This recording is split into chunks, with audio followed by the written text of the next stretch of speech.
Chen Guang waited his turn at the school nurse's station and timidly asked the nurse if it could be cured. A red-haired beauty in a white coat and medical mask on her face folded her hands on the table and stared intently at the patient. A little embarrassed, the girl explained that it was a completely normal physiological phenomenon for a young man's age. The boy blushed and asked if he could go in that case. He assumed that the medication would not be needed. Chen Guang turned around to leave.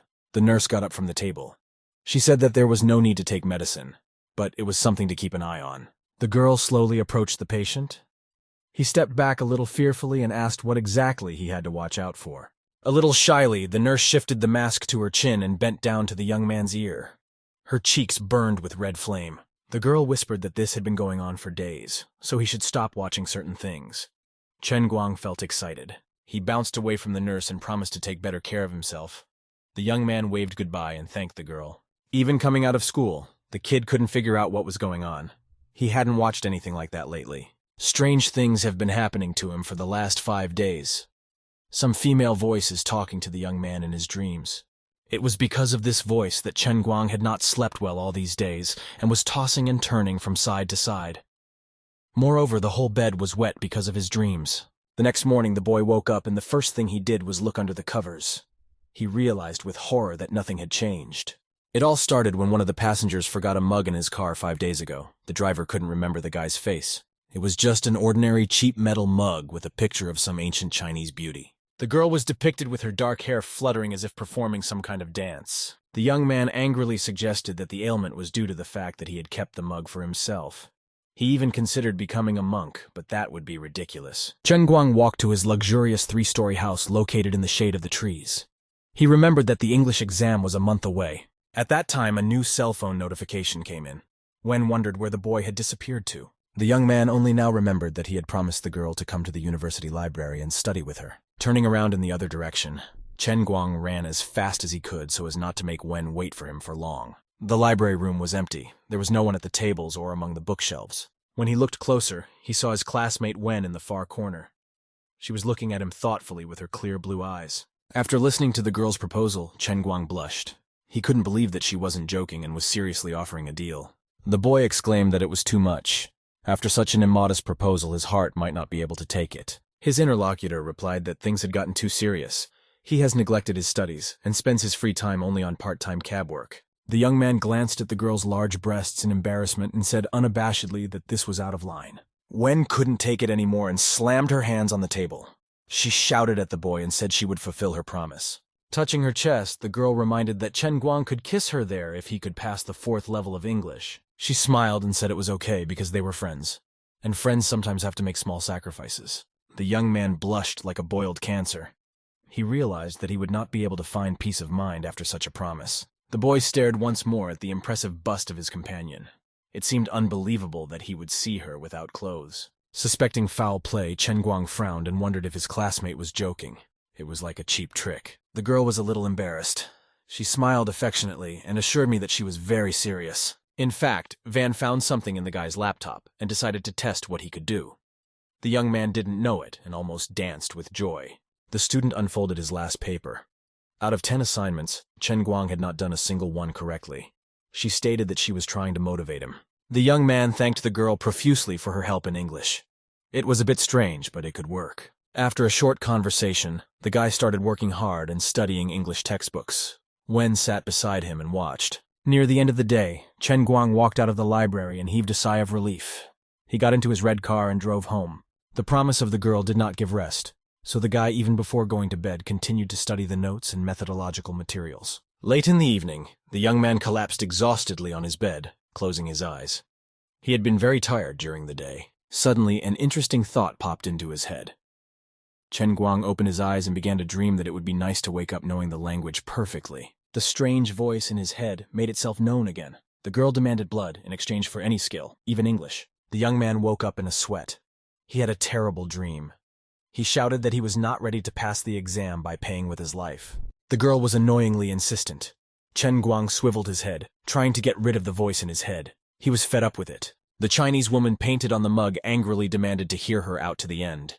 She didn't need all the guy's blood, just a few drops from his nose. The girl told me that her magic glass contains 3,000 dimensions. With a dimension, the host can gain any skill. The young man no longer listened to her. Turning his back to the wall, Chen Guang snored sweetly. He had finally managed to fall asleep. The voice from the cup continued to shout angrily that the guy was condemning her to certain death. You don't need a lot of liquid.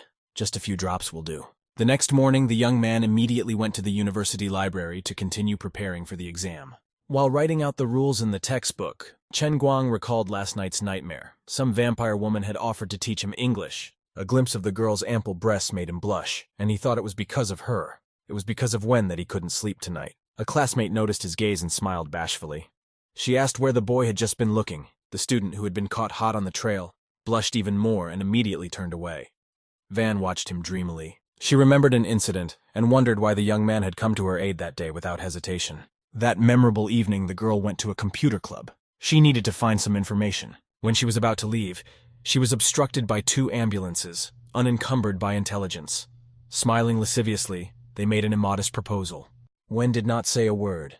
She looked hatefully at the offenders and told herself that she would beat the insolent man if he didn't get off. It was at this moment that this strange guy, Chen Guang, stepped in between them and covered the girl with himself.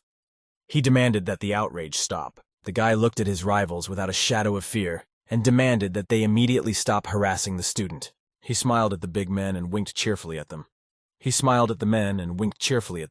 Those 2 immediately swooped down on him and started beating him up. Chen Guang barely had time to cover his head. One of the thugs said that the Wujing district belonged to them.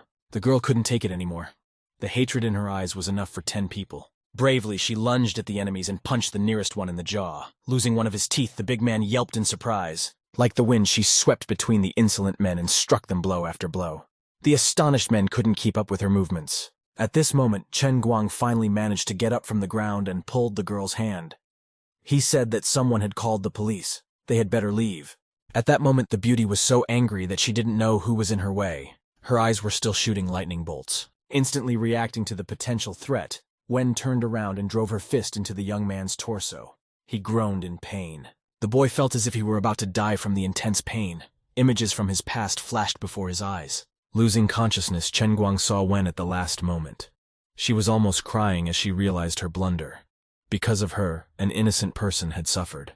When he had finished the page, he put the pen aside, taking advantage of the moment. He could rest for a while. The guy noticed that the student was looking at him rather strangely and wondered what she was thinking right now. The girl winked slyly at her interlocutor and recalled their first meeting. She still didn't understand how such a weakling had rushed to her aid. Chen Guang frowned and replied that he wouldn't have interfered if he knew beforehand that the fragile girl would beat up the 3 guys. A paper airplane flew over his head, but the young man didn't see it anymore. He continued to study the textbook intensely. A few hours later, the interlocutors left the library. The student thought unhappily that with his knowledge he would have to give up on Wen. At that time, someone behind her called loudly, trying to catch up with her. The student looked up in surprise, trying to guess whose voice it was. Zheng He appeared in front of the companions. The guy in the smart suit smiled and said that he would have taken their place on the roof if he had known that Wen would be in the library. He looked contemptuously at the young man and added that such a beautiful girl should not be socializing with all kinds of beggars. Chen Guang frowned and glared angrily at his opponent. This impudent person was clearly overdoing it by showing off in front of the girl. Wen didn't like Zheng He's remark either. She stomped her foot angrily, almost stepping on the guy's brand new shoes. Looking directly into the young man's eyes, the student demanded that he immediately go somewhere else and not disturb them. Chen Guang chuckled in his heart at Zheng He's unrequited love. All day long he had been trying to get the girl's attention. The young man faked a smile and declared that Wen was funny. In fact, he only needed to get close to her because of her family's wealth. The student frowned and stated that she wasn't kidding. She urged her not to molest her. Zheng He became angry. The girl assumed that the young man was purposely trying to make her angry. The boy smiled and said that he liked her. He saw that their conversation had attracted everyone's attention. Soon the whole university would witness his unrequited love. Carelessly pushing the guy away, Zheng He stated that a frog could not become a swan in the company of a swan. It might be accidentally crushed. Chen Guang didn't even seem to pay attention to this. He smiled and asked if the young man knew the difference between a swan and a frog.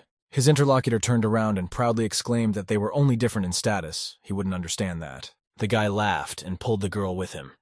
He replied that the swans were actually sick with bird flu.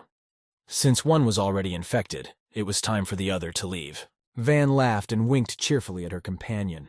She liked the way the student had put the snooty girl in her place. Zheng He glared at the couple with hatred.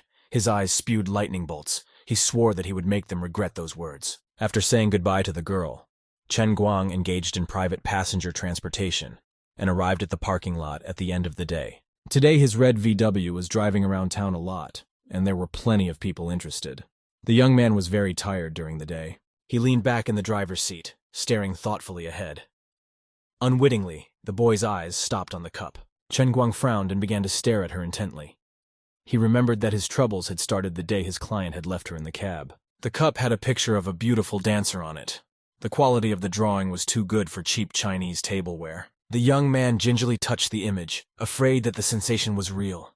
For a while he believed in the witch's existence. Fortunately, nothing had changed as he thought it would. There was no sorceress. It was just a dream. He could go home. Suddenly, the same strange female voice echoed in the guy's head. It demanded that he remove his hand from her breast immediately. Chen Guang turned his head around in surprise. He couldn't understand where the strange voice came from. There was no one around. The parking lot was completely empty. All the cars were parked with their headlights off. There were clearly no drivers here. The storage rooms were locked and bolted. It's unlikely that someone locked themselves inside to play a prank on him. Walking through the dark parking lot, the young man began to believe it might have been a ghost. He didn't know that his own shadow was grinning maliciously. The boy began to breathe heavily. He calmed down and recognized that there were no such things as ghosts. Maybe he was just tired. The pill would help him. Chen Guang ran towards the parking lot exit. He knew that he needed to get a good rest now. In the morning, he would see a doctor for mental disorders. Suddenly, a silhouette emerged from the semi-darkness. He had to stop to avoid hitting it. It was Jay Hay. He came along with his men. The guy haughtily greeted the offender and said that he was waiting for him. Chen Guang immediately understood everything. Of course, this coward had decided to avenge his shame and had come to settle the score with him. Fortunately, the young man carried various gadgets to help him survive on the streets, just in case. He remembered well the day he was beaten up at the computer club and was ready for a fight. The guy demanded that Zheng He give way to him. His opponent smirked smugly. "This insolent man is giving you a reason to fight. You don't even have to pick on him." The young man demanded that Chen Guang knelt down in front of him and begged for mercy.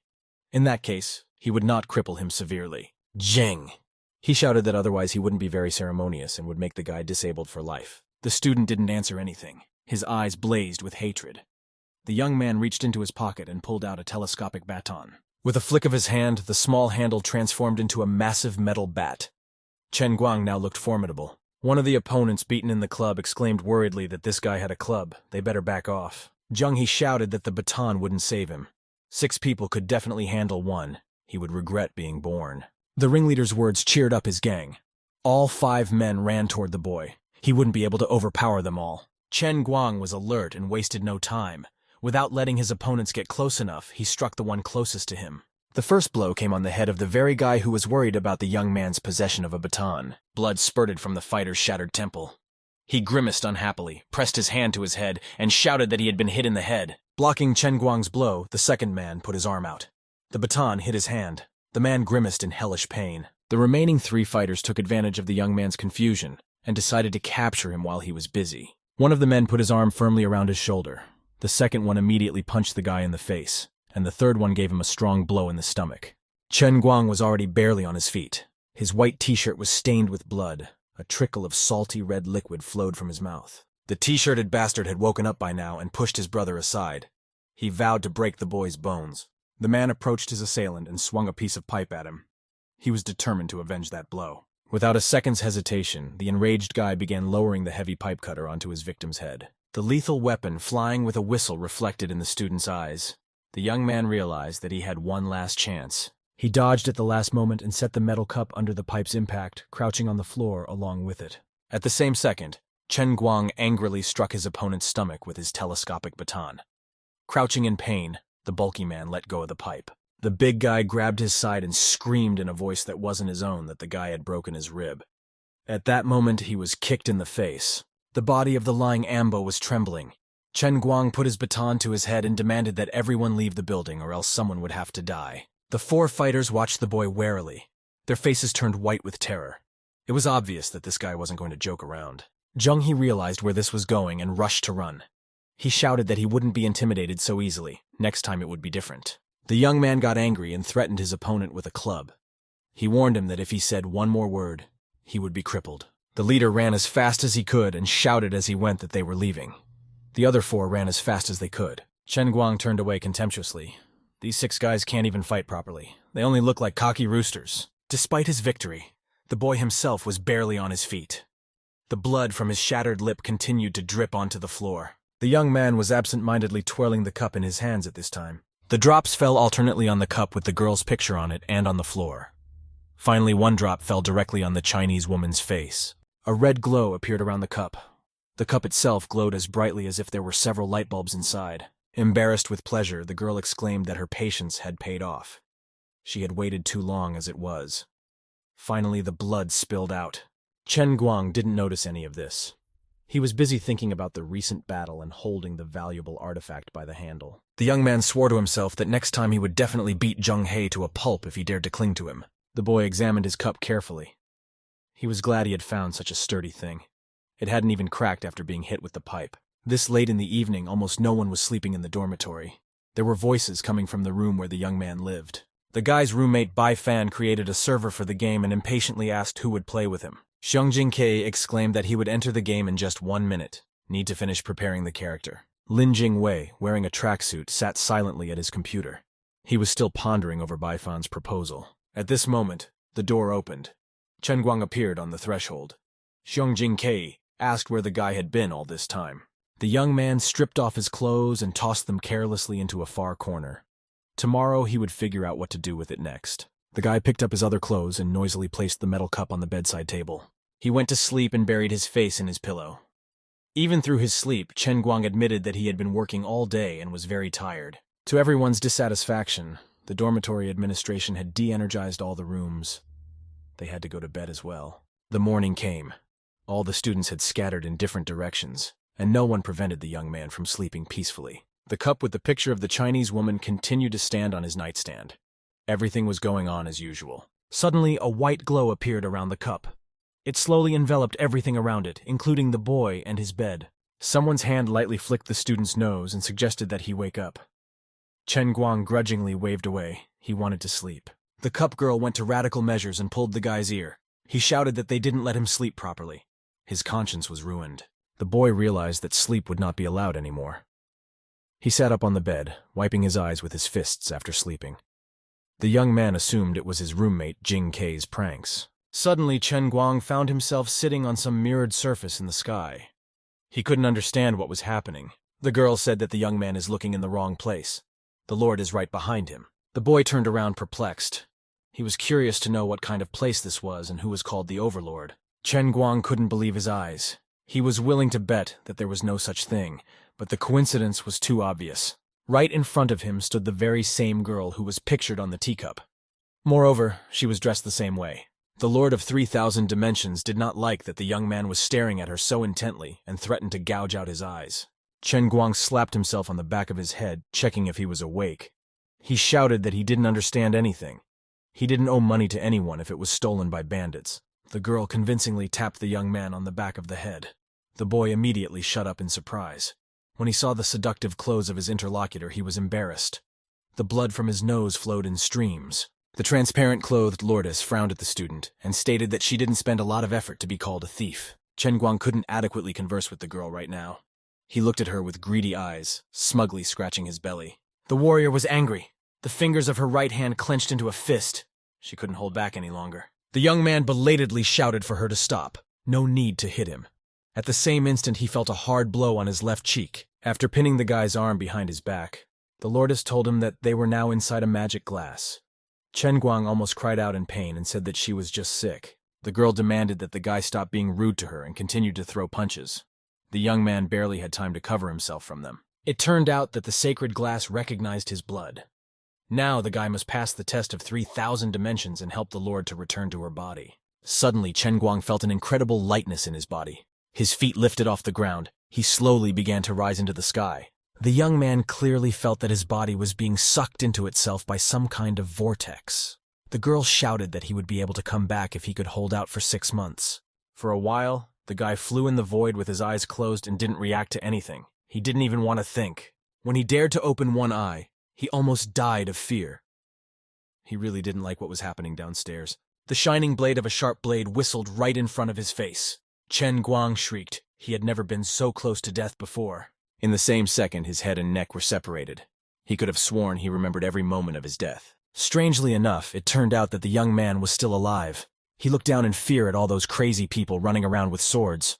The sharp blade glinted again in close proximity to the boy's face. This time he deflected his head just in time and survived. By chance, Chen Guang was thrown onto a large sailing ship. He quickly got to his feet and looked around perplexed.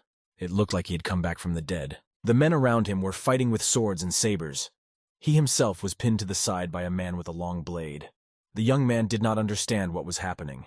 The boy tried to resist, but still he was killed time after time. After a few deaths, he realized that this was the test. Pulling the sword out of the wound, Chen Guang remembered that he could only be reborn 100 times. He needed to fight well so that he wouldn't stay here forever. It was at that moment that one of the pirates sneakily stabbed him in the back with a blade. The bloody blade protruded from his ribcage. The young man almost cried with frustration.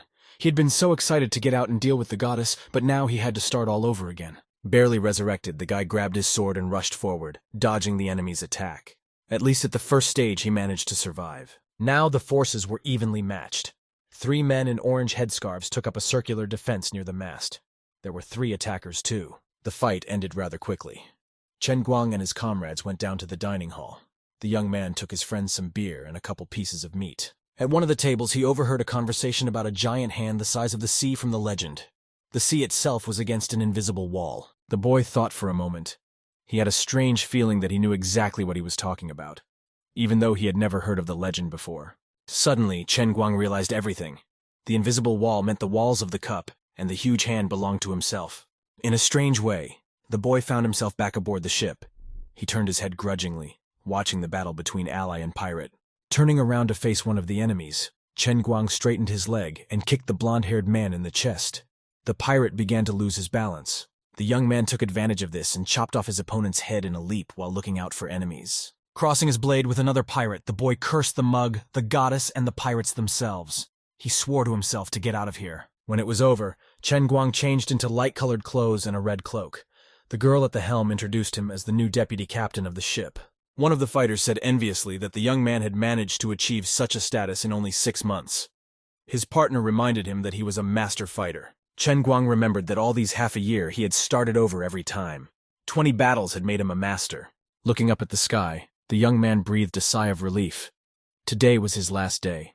He would finally leave this place and take his revenge on the goddess. An unknown force dragged him into the celestial portal.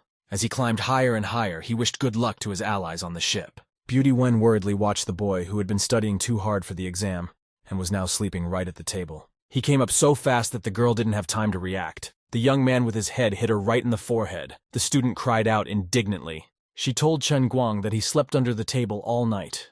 Surprised that he had so much strength, she was in a lot of pain. The young man asked in surprise if it had really only been one night. The girl asked excitedly what was happening to him. The boy joked that he'd just gotten off on the wrong foot. Wen said that he could get himself in a coffin before the exam.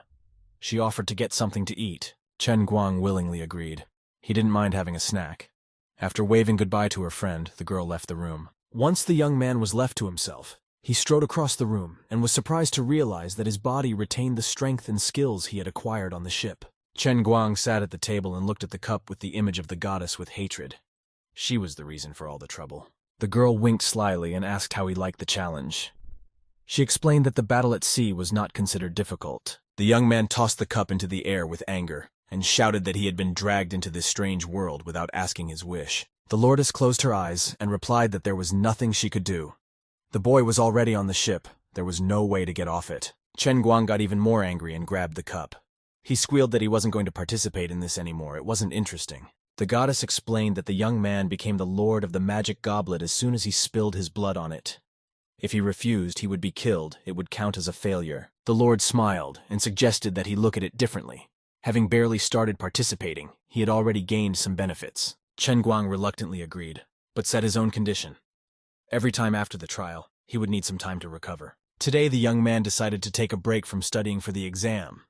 He spent the whole day working as a private driver. Just as the guy was waiting for another order, the phone rang in the car. It was his father, Chen Guoli. He asked to check on his mom in the hospital since he couldn't do it himself due to negotiations. Chen Guang reminded him to transfer the money for the medicine. The man hastily replied that he shouldn't worry about money. The main thing was that his son should study well. The young man held his head. Their family already had hundreds of thousands of yuan in debt, and they needed 20,000 yuan monthly for their mother's medicine. The father works hard and cheers up the family, but he himself can only earn 15,000 a month. There's a new notification on my phone. The cab service had received an order. Chen Guang decided that he would think about it later. At the end of the day, the young man left the parking lot. He was pleased with himself. This time he wasn't the least bit tired, even though he had been driving all day. Waiting for him outside was the beautiful Wen in a light blue dress and a small purse. She had decided to surprise him. Sneaking up on the guy from the back, the student hugged his arm and said hello with a smile. Chen Guang was slightly startled by the surprise. The girl noticed the strong changes in the young man's body and wondered where he got such biceps from. He smiled and replied that he practiced every day. It was normal. In fact, the young man was displeased that Wen had noticed it so quickly. The student smiled and took her chin thoughtfully. She admitted that with the biceps, the guy was much prettier. Two people appeared on the road right in front of the couple. Jung Hee brought the head of the university's taekwondo group with him this time. Chen Guang assessed the danger and demanded that Wen hide.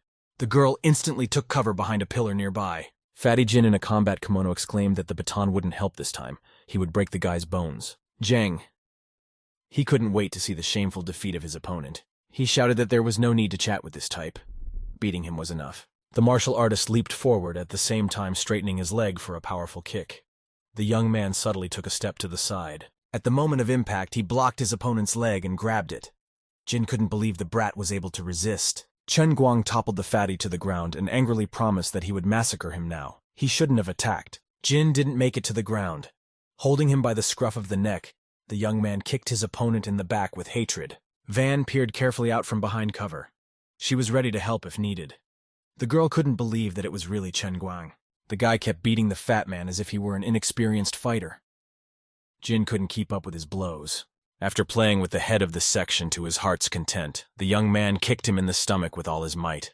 The taekwondo master flew aside. The force of the blow was enough for him to hit Jung Hee with his body mass. The two opponents fell to the ground together. The young man got up from the ground, trying to open his black eye. He had no words to express his opinion to Chen Guang. The student grabbed his opponent by the scruff of the neck and muttered through his teeth that he wasn't going to mess with him. "You shouldn't bring your acquaintances." Zhang He roared and said that he was misunderstood. The young man reminded him that yesterday he had sent a spy, and today he had sent a martial arts master. Chen Guang threw his opponent to the ground and declared that this was his last warning. Next time, he would kill him. Late in the evening, Wen was walking down the street, and it was as if she was talking to herself. She asked to talk to Zheng Yun and to reason with his son. The man hiding in the shadows suggested that he check on Chen Guang. He is very strange. The girl refused. The young man is her friend. Walking down the path, the student looked up at the sky and thoughtfully asked herself how many more secrets Chen Guang was hiding within himself. In the meantime, the young man drove to the lake, which was within the city limits. The evening sunset on the treetops was endless. There was such a superb view from this spot that Chen Guang decided to take a couple pictures and took out his phone. Suddenly, someone put a hand on his shoulder. The boy was surprised. Just a moment ago, no one had been there. A man in black clothing with a raised collar said hello to the young man and offered to follow him. "We need to talk." Chen Guang immediately threw his hand off his shoulder and frowned, saying that the interlocutor was not his type. He had better unhook himself. The man smirked faintly. The boy's joke pleased him. He just didn't realize who he was dealing with. The young man watched the stranger. He struck the trunk of a nearby tree with his palm without moving. A blue glow appeared in that spot. Before the boy's eyes, the trunk cracked. The tree collapsed. The man once again repeated his demand to walk with him. Chen Guang faked a pathetic semblance of a smile. He realized that he wouldn't be able to resist this strange stranger. The young man bowed politely and said he was ready to go wherever he needed to go. There was no need for further heroics. The man walked forward along the path, and the lad had no choice but to follow him uncomplainingly. In one of the trees, Chen Guang noticed one of the university's CCTV cameras. This was where the university grounds ended. Chen Guang stated that the sun had long since set, and he was afraid of the dark. The young man offered to talk on the spot.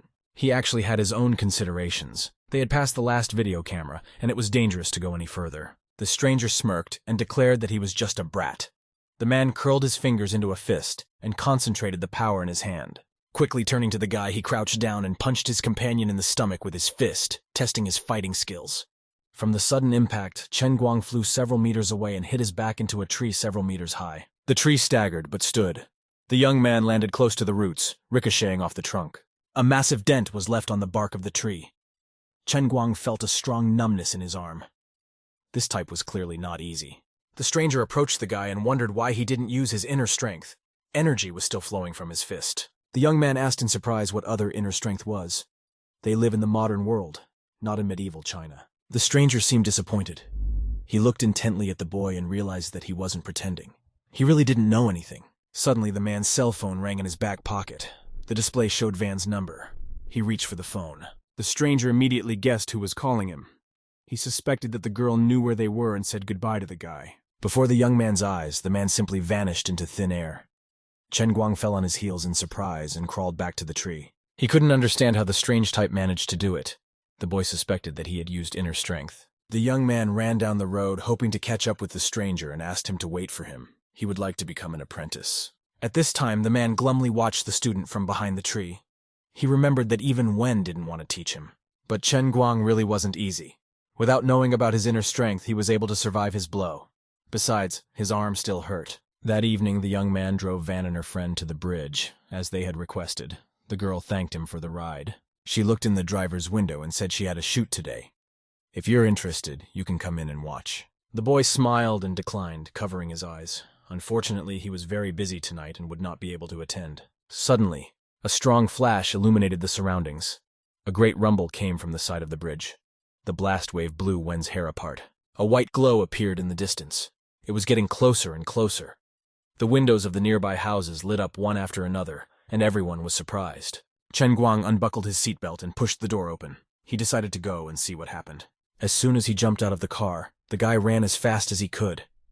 Maybe there were people there who needed help. When he got to the bridge, he was surprised to see the wooden barge used for filming was billowing in the center of the river. The whole filming pavilion was going up in flames right before our eyes.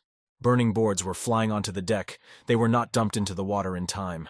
Some actors fell into the water. Some actress in heels tried to hold on to the narrow ledge of the stern of the barge. The rescuers responded quickly. They arrived by boat and jumped into the water. Each of them dragged 2 life buoys. The old man at the bridge said that he had seen the whole thing. Something exploded in the back of the pavilion and started a big fire. Chen Guang immediately realized that the engine had probably exploded. It must be hidden deep, so it didn't look like sabotage. A girl in a yellow dress ran up to the bridge and shouted that there were 2 actresses hanging high in the air on a set. The young man looked closely. Indeed, 2 girls with the help of a winch and safety straps were hanging on the very top of the ship and looking doomed to the shore. They tried to free themselves from the safety ropes, but the fastening jammed and the actress admitted to a colleague that she couldn't manage. A red-bearded director wearing a blue t-shirt and cap with the movie company logo demanded that the girls be put down immediately. The mechanic pressed the remote control button several times. His face was covered with sweat. The man assumed that there was a short circuit. He could not lower the actresses to the deck. The personnel who could keep their feet on the water tried to swim as far away from the explosive pavilion as possible. There was a splash, and the barge overturned. The girls on the bridge screamed in terror. Those 2 actresses upstairs had capsized with the ship and would not be able to get out. Chen Guang realized that time had gone by seconds. He quickly stripped down to his swimming trunks and asked the old man to look after his clothes. As he sprinted, the young man swung over the fence and jumped off the high bridge. He entered the water like a torpedo, working his legs vigorously. The guy swam so fast that the splashing splashed the lifeguard and one of the actors. They wondered who was swimming so fast. Chen Guang counted down the time by seconds. He knew that he would save the girls if he had enough time. He had already been swimming for 20 seconds. At the 30th second, the young man dived under the ship. One of the girls tried to swim toward him, but she was exhausted. At the 35th second, the guy picked up the actress. She hugged her rescuer and together with him began to rise. At the 40th second, Chen Guang pushed the girl to the surface and immediately dived down. She took a greedy gulp of air. At the depths, the young man saw 2 silhouettes hanging from ropes. He realized that they were the 2 actresses who could not free themselves. It had been a full minute since he had jumped from the bridge. The guy was rapidly descending downward, trying to keep his body upright. The unfortunate actresses, thrown to their fate, were still trying their last efforts to free themselves from the insurance. At the 80th second, the young man was very close and saw that one of the girls had already begun to lose consciousness. She was short of breath. The second actress turned back with a pleading look in her eyes, trying to bring her colleague to her senses. She didn't want to die ignominiously at such a young age. Chen Guang forcefully tore at the girl who needed more help. The second actress fell down, a small golden crown flying off her head. She watched sadly as the savior sailed away with her partner and regretted not being in her shoes herself. The young man wasn't going to leave her in the lurch. In the 91st second, he tried to disengage the safety harness. Another 9 seconds passed. The girl finally managed to disengage the belt buckle and free herself from the main belt. After another second, Chen Guang rushed to her aid, taking the actress who was already unconscious with her. They were swimming towards each other. The girl was holding on with all her might. The boy had counted down 102 seconds. Once they got close, the guy unbuckled the fastener on the actress's chest and released her completely from the restraints. The girl couldn't hold on much longer and lost consciousness. Chen Guang picked her up at the last moment. He took the actresses under his arm and began to climb up rapidly. They were both out of breath by now. There was practically no time. When he surfaced with the beauties, the young man took a greedy gulp of air and breathed a sigh of relief. A little more, and he would have suffocated himself. The director at this time was almost tearing his hair out in frustration. Those two girls are tightly bound, and his career is over if they die. At this time, a huge water pillar rose right in front of the man's eyes, and on top of it was some guy and both actresses. Chen Guang flew straight into the red rubber boat and demanded that everyone make room for him. The surprised director and mechanic ran off in different directions. The 3 rescued men fell right in the middle of the boat. The director excitedly asked how those girls were feeling. The young man shouted that they were not breathing now, no need to distract him. From the university course, the guy remembered well that in such cases a drowned person is given a heart massage, and he pressed the girl's chest several times. After the massage, one should have breathed in air. Chen Guang leaned towards the girl's mouth and did the procedure. The rescued actress started coughing up water. The young man realized that she was fine. It was necessary to rescue her partner. The director and the mechanic looked enviously at the rescuer, who kissed the beauties only because he had saved them from destruction. A few seconds later, the girls were at full health. They were both breathing heavily, still not believing in the miraculous rescue. Chen Guang furtively looked at the actress's lush breasts while pretending to close his eyes. He admiringly thought that the girls were very beautiful. There were cries on the bridge that the actresses had been rescued by some fishman in just his underpants. Everyone wanted to take his picture. The guy only now realized he was in his underwear. The young man waved goodbye to the director and said that it was time for him to leave. The man looked at him in surprise. The guy had his reasons for doing that. He didn't want his picture taken, so someone would recognize him. After climbing out of the water and onto the shore, Chen Guang took shelter behind a large rock. An old man in a straw hat was fishing not far from him. To the boy's surprise, his whereabouts were discovered very quickly. People with cameras were approaching from the side of the bridge. There was no other way out. The young man rushed to the old man and snatched his hat from him. He promised to return it soon. Against the backdrop of a beautiful sunset, the savior of the beauties ran along the sandy shore, fleeing from fans who wanted a photo to remember. Meanwhile, the actresses were brought to the shore. A staff member asked the girls to go to the canteen and do an ECG. The equipment had just been brought there. Chen Guang took cover behind a tree. He finally managed to get away from his pursuers.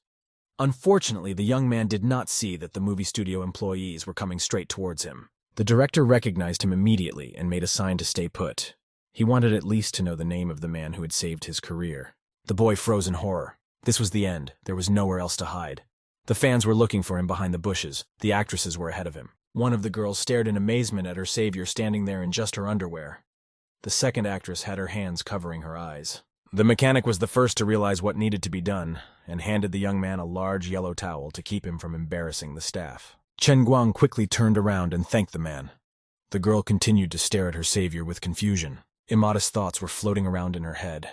She was even ready to give herself to him, and made plans for a future honeymoon and family. The second actress pointed her finger at the young man and asked her partner if this was the guy who saved them. Yeg was even more embarrassed.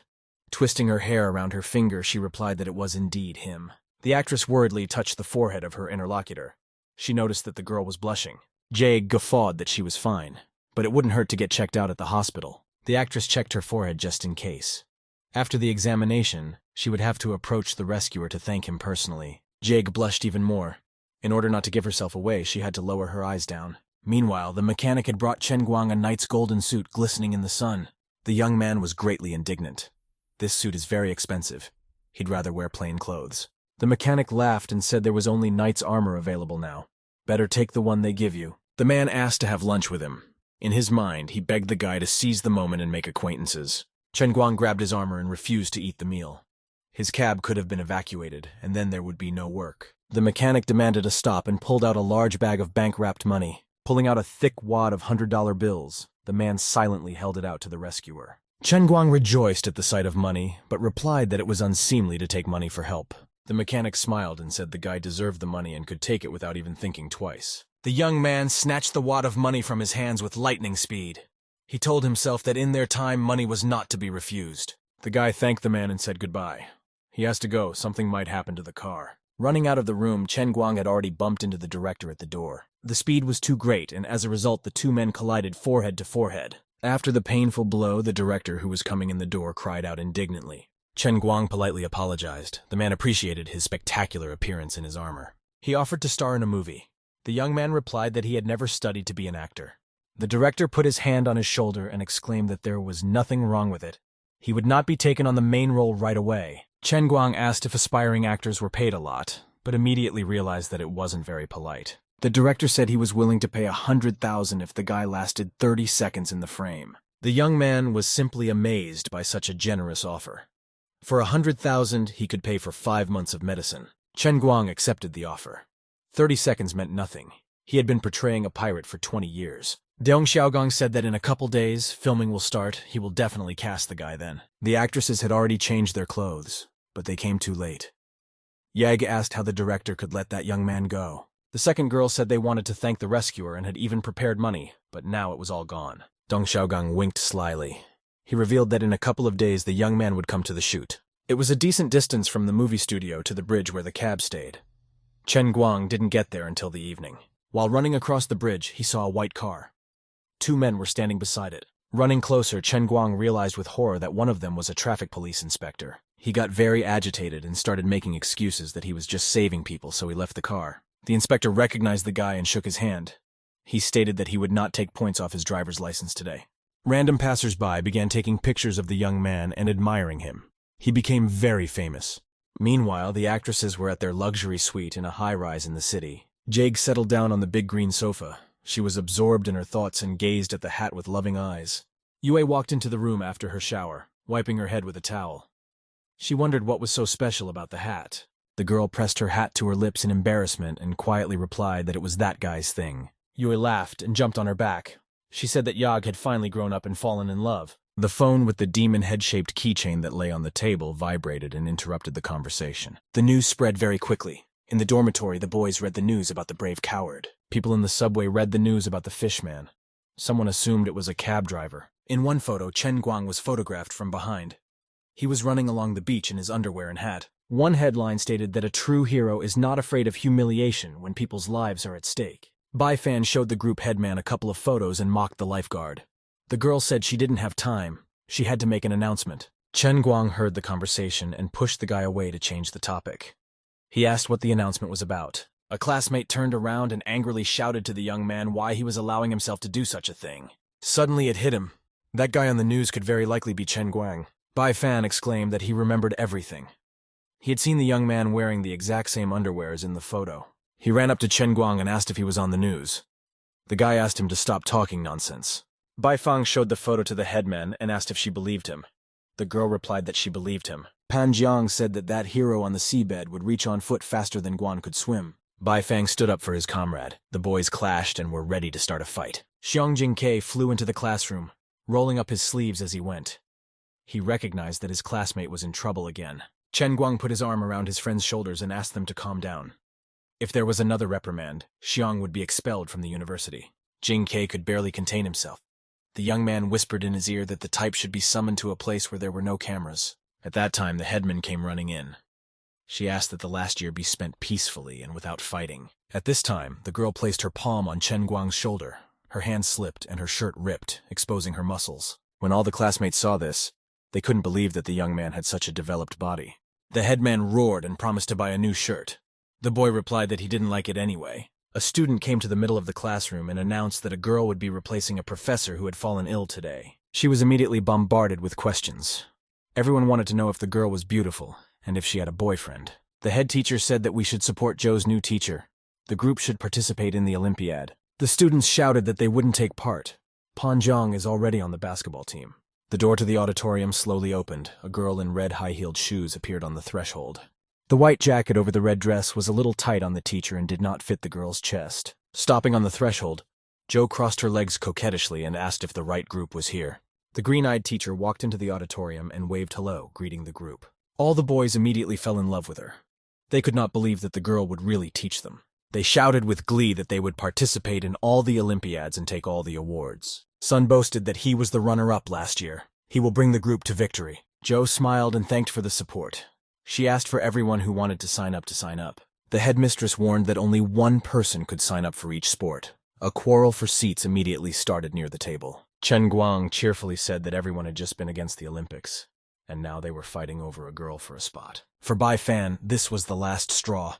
He jumped out from behind his desk and slammed his hands on it loudly. The young man raised his hand and shouted loudly that he also wanted to enroll. Guan let go of the textbook in surprise. He was sure he was the only one to resist the spell and decided to leave before anyone saw. At that moment, a hand came down on his shoulder. The young man was dazed with surprise. It turned out to be the headman. Shun asked what kind of competition the guy wanted to sign up for. Chen Guang embarrassedly replied that many people had already signed up. The girl said that everyone should participate. Pang Jian caustically said that their classmate was too gentle for rough sports. He didn't need to be forced. Shun turned around and looked at him sadly. She didn't notice the guy's hand rushing towards her opponent. Chen Guang clasped his opponent's hand and angrily shouted that the guy had already gotten him. Grimacing in intense pain, Pang Jian fell to his knees and began to beg for mercy. The head teacher asked to let the young man go. If he gets injured in any way, it will hurt the new teacher. Chen Guang let the whimpering guy go and declared that he wouldn't get off so easily next time. Shun shoved an application form in the young man's face and demanded that he sign up for some competition. Barely seeing the sight of the competition, Chen Guang blushed with unpleasant recent memories. Swimming was on the application form. The young man knew that after the competition everyone would recognize him as a lifeguard. The registration form was filled out in his name. Chen Guang was to go to the 400, 800, and 1,500-meter crawl swimming competitions. The headman felt someone touch her on the shoulder. The girl didn't understand at all who it could be. Turning around, the student saw that it was Pang Jian. She was greatly surprised and asked what he wanted. The young man said with a smile, the swimming champion from the Faculty of Architecture, Chen Guang will lose. Shun angrily replied that it didn't matter at all. What mattered was not winning, but participating. The girl got angry and left without even looking at the guy. Pang Jian looked at her thoughtfully. He didn't like the events that had happened today. He dialed a familiar number. The four friends were walking down the hallway. Lin Jingwei reminded Chen Guang that he had called him to go to the pool, but he said he couldn't swim. The young man replied that he just didn't want to go with the pool with the guy. He is straight. Bai looked at him suspiciously. Jingwei exclaimed that it was very vile. He was not at all like Bai Fan. That was the last straw. Biting his lip in anger, the young man asked what he was implying. He shouted to Jingwei that he would kill him. They started a fight. Meanwhile, Chen Guang's phone rang. As it turned out, it was Van. She asked him if he was busy and suggested that he go to the library. Bai Fan ran up and snatched the phone out of his hands. He shouted into the receiver that Wen needed to push on. Guan was flirting with the headman. The young man took the phone from his friend and yelled that he should mind his own business. The guy told Wen that he'd be here soon. All three of them shouted after him that he was just soulless. The girl was surprised to suggest that computer games were more important to him than English. Chen Guang smiled and said, "We need to rest somehow. Wen has no idea how much he has been studying these past few days." The girl glumly stated that the desire to play was written right on his forehead. It had nothing to do with recuperation. The boy continued to beg her. He wanted to have a good rest and play today. Van remembered something that she herself hadn't played in a very long time and suggested that the two of them play together. They came to the computer lab. The auditorium was completely empty. The girl rubbed her hands together with impatience. She really wanted to play quickly. The computers booted up. Their current rankings came up, and Van had a 3,000-point lead. The princess on the screen was being carried after the blue genie. The boy and girl were determined to win. Things went very strange in their game. Chen Guang started losing. Almost every player killed his character. One of the team members angrily shouted that the young man was doing it on purpose. The opponent was winning. The boy looked sadly at the screen. He couldn't understand why he was so unlucky today. After thinking for a bit, he put his microphone on mute so no one could hear him. The statistics were unconvincing. On his personal account in the game session, there were 8 defeats and no wins. Although the score was already almost a loss, Chen Guang was confident that they could still win. Wen laughed and said that he had played very badly. She had 7 victories and 1 death to her credit. In his defense, the young man said that he had not played for a long time and had lost his skills. The girl said that he had no skills at all. Chen Guang worriedly said that he was about to lose and suggested starting over. Wen insisted on playing to the end. Taking a cup of coffee in his hands, the young man complained about his life. Because of his studies, he hadn't been able to play for a couple of months. Chen Guang greedily sipped his coffee as he pondered his strategy. He still hadn't given up hope of getting even. Suddenly, the young man felt that he was no longer in the computer lab. He said indignantly that he was actually playing. Chen Guang found himself once again on the edge of the giant cup. Right in front of him was the sky, his body reflected in the remnants of the liquid. The goddess came down to the young man and stated that he would have lost even earlier if it wasn't for his girlfriend. The guy got very angry about it, and he hit the girl and said that no one had the right to make fun of him in any way. The lordess became angry and angrily asked how a mere mortal dared to touch her. Chen Guang shouted that he had wanted to beat her up for a long time, and now he had the chance to do so. He was tired of dying and starting all over again. The girl promised that she would be right down and they would have a very serious conversation. Quickly turning around, the goddess swooped down directly at the young man. He realized he wouldn't have time to escape. The impact was very strong.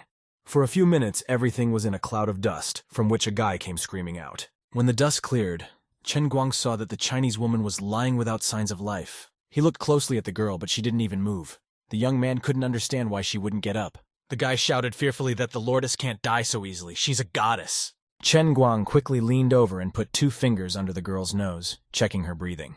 Unfortunately, she wasn't breathing. In his thoughts, the boy realized that now he would never be able to get out of here in his life.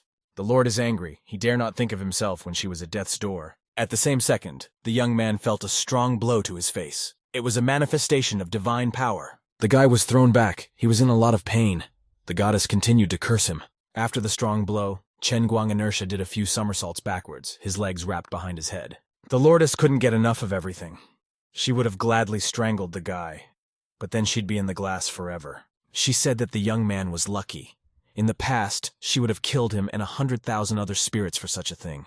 Covering her head from the blows, Chen Guang reminded that the girl had passed out from a single blow. Hundreds of thousands of spirits she could not defeat. The goddess slapped him again and screamed that she had spent all her energy moving into the glass, hence why she passed out. The young man recovered from the blow and said that she had made him her own lifeguard, so there was no need to complain. The goddess said she spent a lot of effort to get the guy to this place. They don't have much time. Over the course of the conversation, the goddess stopped being angry with Chen Guang and explained how the glass worked. If the sacred goblet is ready to begin the trial, the subject may enter it at any time regardless of their desire. The world in the glass will depend on the contents of the cup. If there is liquid, the sea will appear. If there is sand, it will go into the desert. The girl said that there were only 9 levels. As soon as the young man looked at the girl's charms, his nose blew heavily again. The goddess didn't immediately realize what was happening to him. When she realized that it was because of her appearance, she became angry. Correcting her dress, the lordess slapped the guy again for allowing himself too much. After a strong blow, Chen Guang was swept away by the portal. He could hear his female companion screaming after him. The goddess watched the young man with hatred until his body turned into a dot against the background of the portal. The young man found himself in a pink portal that transported him to an unknown area. The goddess said she didn't have the strength this time, so he would have much less water. The lordess explained that here he would not feel hungry, thirsty, or tired. He could play as much as he wanted. The computer desk stood in the sun. It was accompanied by an ordinary wooden chair. Chen Guang walked over to the computer and stared at the screen, trying to figure out what he was dealing with. He realized that he had recently played this game. He didn't mind going through games as a challenge. The guy knew that games required 3 things: fast reaction, high skill, and understanding of the game mechanics. He knew he had to win faster if he wanted to finish the challenge early. 10 days passed like this. The young man had reached the 60th rank, but he still had to continue playing. 20 days later, a message from the system came again. The increase in rank only infuriated the user. After another month, the system reported the victory. By this time, Chen Guang had stubble and sunken eyes. The young man was so tired that he no longer knew whether to be glad that he was getting out of here. Suddenly, he was surprised to hear the voice of his companion Wen. She was asking for his help. It hit the guy. Only 1 minute had passed since his disappearance in the real world. They also sat in an empty classroom and played online, competing in marksmanship. The student continued to play and sighed heavily. She told the ally that they were going to lose after all. Chen Guang crunched his fingers gloatingly. It was time to test his new skills in the game. The young man's hands ran lightning fast across the keyboard. Their speed would be the envy of any cyber athlete. He started playing so exciting and encouraging that he was just beating everyone. Everyone around him was dying. In a matter of seconds, the guy eliminated 5 opponents. The energy core exploded. Everything in the enemy base was turned to dust. Wen rejoiced like a child. She asked why the guy was faking it, since you could win sooner. Taking off her headphones, the girl wondered how he even managed to do that. The young man got up from the table. He smiled and apologized, needing to go to the bathroom for a while. Van watched the boy thoughtfully. She couldn't understand what was happening to him. The student nervously muttered that the young man had no right to react that way to the star of his campus. Back at the table, the first thing Chen Guang did was to quit the game. He realized that he had had enough for today. Turning off the computer, the student pressed his hand to his forehead, closing his eyes. He felt a terrible headache. The young man was sitting on a chair, almost unconscious. Wen smiled and asked the boy what had just happened to him. She noticed that his face was very pale and stopped smiling. The student asked how he was feeling. Barely sitting on a chair, Chen Guang said that he was very overheated. He felt terrible. Van touched her forehead just in case. It was fine. She wondered how he could have overheated. The young man explained that he was very much worried about the outcome of the game. Apparently this made him feel ill. The girl remembered that such things happen to weak people, and her companion was just that. Grabbing the guy by the scruff of the neck, the student dragged him to the university. On the way, she resented that it was all because of the game. At the last moment, Chen Guang remembered that his mug was left on the table and reached for it. When they reached the parking lot, the guy said he had to work through the night. Tomorrow was the weekend, so he could go to bed later. Wen grabbed the young man by the ear and told him he was crazy. He should be sleeping, not driving. Chen Guang scolded himself for speaking out. He should have brought the girl home first and then get down to business. He knew he only felt bad about the game and realized that if he got behind the wheel, he'd just get his mind off everything. Wen was watching him furtively. It was a shame that the tired young man could not borrow money. The young man didn't really need the money. He drove people around for the sake of mood and relaxation. A new application was received. The customer called via the car ordering app. The driver answered the call. He politely asked if the geolocation was correct. The customer shouted that they were disturbing his sleep. The young man was surprised to think that he had gotten the wrong number. He decided to try again. The order had the same phone number. The phone rang with shouts and demands not to call again. The guy decided to go and see who had called him. The neighborhood was clean and tidy. The neon signs of the modern city harmonized with the old buildings. As he pulled up, he rang again and realized that the sound from the phone sounded like it was echoing around here somewhere. There was a girl hiding behind a pillar, trying her best to hide the sound of her phone. Chen Guang saw her flushed face with sleepy eyes. He thought that she had gotten very drunk. Common sense told me that I couldn't take her in a cab. If anything happened, the driver would be responsible. He was not the only one watching the stranger. 2 drunken men were walking nearby and saw the girl. They came closer to her. One of them asked why no one was looking after her. He leaned closer and started yelling in the girl's ear where her friends had gone. The stranger waved her arms furiously, fighting him off, and indignantly said she wanted to sleep. The man took her hand and said he couldn't afford to leave the girl sleeping on the road. He offered to take her to a motel. Even if she woke up tomorrow, she wouldn't remember anything. Chen Guang jumped out of the car. He realized that the girl might be in trouble. Fearlessly leaping at his opponents, the young man demanded that they go away immediately. Wallowing on the ground after being hit, the man groped his injured cheek and angrily asked who he was. Without a word, the guy ran up to him and sealed the back of his head into the pavement. Lun, who had started to rise, also felt the back of his head on the hard surface. Chen Guang hit him in the face at the same time. Trembling with fear, the man called him a friend and offered to discuss things normally. The young man hit him again and declared that he would finish off such friends if he had any. He then said that men are acting like real scoundrels and it's not right or nice at all. Chen Guang inquired about the girl's well-being and helped her stand up. Leaning on his shoulder, the stranger reached the cab.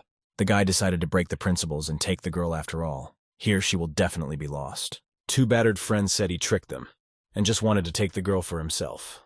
Chen Guang replied for those to get out of here while they were still in one piece. He explained that the girl had called a cab. The navigator told him to turn right at a traffic light, and the driver made a quick maneuver. It made the girl throw up right in the car. The young man cursed himself. He knew it beforehand. He grudgingly asked the stranger how she was feeling and if she was better. Without dignifying him with an answer, the beauty simply laid back in the back seat and snored sweetly. The guy got even more pissed off. Not only did he have to wash the car, he had to take care of the passenger. The navigator announced the arrival at the destination. Chen Guang was very happy that he had brought the client. He scrutinized the street and figured out how far it would be for the girl to get to her house. Just in front of the car was a 24-hour pharmacy. Chen Guang went there and bought some medicine. The young man decided to fulfill his duty to the end and escort the girl. Today he was kind.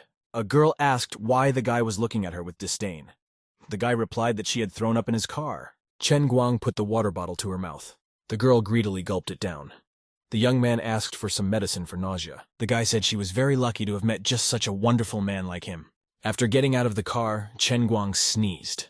He looked at his phone and was surprised to realize that it was already 3 in the morning. After assessing the girl's condition, the young man realized that he would have to sleep in the car tonight. He carefully parked the cab near the sidewalk in the shade of the trees and turned off the engine. At that moment, the stranger woke up.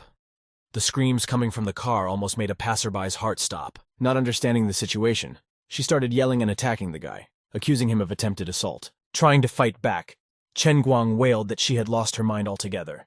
He didn't understand why she started acting like this. The young man grabbed her wrist with both hands so she couldn't attack him anymore. The customer became even more frightened and demanded to be let go or she would call the police. Upon seeing the surveillance camera, the stranger said he would call the police right away. He would answer for everything. Chen Guang told her how it was. She ordered a cab and dirtied it. After that, the girl still insults the driver. The girl stated that she would get checked out by a doctor. If something happened, he would rot in jail and regret it for the rest of his life. The young man smiled and offered to memorize his face well, and remembered to take a picture of his license plates on the way. The girl took a picture of the cab. The guy said he was a third-year student at Wujing University. He would wait for the police. Chen Guang shouted that his conscience was clear, so the client could go write a statement. He will be waiting for it. The young man suggested looking up the dialing history of the phone numbers at home. She would see that he was right. As the guy drove away, he yelled to her that she was just lucky to have met him yesterday. There was some packaging left on the road. The girl decided to move closer and see what the nasty type had dropped along the way. To her surprise, the red box contained nausea medicine. It sobered the girl immediately. For the first time that evening, the thought crossed her mind that she might have made a mistake and done the wrong thing. Seeing the pills, the passenger thought seriously. That guy could be a really good person. She decided to see if she had really called a cab. Opening the phone, the girl realized that the guy wasn't lying.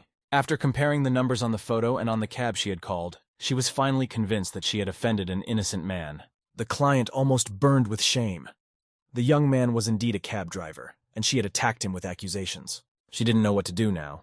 The driver had already left and now clearly hated her for her behavior. Chen Guang really didn't want to stay here too long. He had done his job, and the client would take it from there. The young man saw a familiar number on the phone screen. He immediately realized that it was the number of the drunken passenger. The guy was so angry that he decided not to pick up the phone. Her apology was no use now. The driver told himself that he was too touchy and petty. Better listen to the radio. When he got home, he saw the light under the door and was surprised that his neighbors were still awake. Chen Guang cautiously opened the door and walked into the room. What he saw scared him a little. On a clothesline hung his underwear. Next to it on a clothespin hung a photo of a lifeguard in the same underwear. There was absolutely nowhere to go. He realized that the roommates knew the name of the rescuer very well. The boy almost screamed in terror. Now the whole university would tease him. He would not get a pass. As soon as Chen Guang entered the room, Xiang opened the door with a smirk and ran in trailing behind him. Lin Jingwei smiled and clapped his friend on the shoulder. He stated that it was useless to deny. Baifeng said that it was the young man's own fault, hanging the laundry out to dry. Now all he has to do is confess. Shun gloatingly shouted that they should just match the heel points of their neighbor and the guy in the photo. Chen Guang snatched his underwear from the guy's hands and irritatedly said that they had made such a big fuss over one picture. The young man confessed to his friends that he was exactly this knight in shorts and irritably tossed the underwear on the bed. Shun almost cried with resentment. He knew that the lifeguard had kissed those two beauties and asked him to tell him about it. Jing Wei fell to his knees and shouted that Chen Guang was now his idol. He saw Jin Shiwei and Zhang Yage live and kiss them. Peeling half a peel from a banana, one of the guys pretended it was a microphone. The journalist was supposedly interviewing a lifeguard.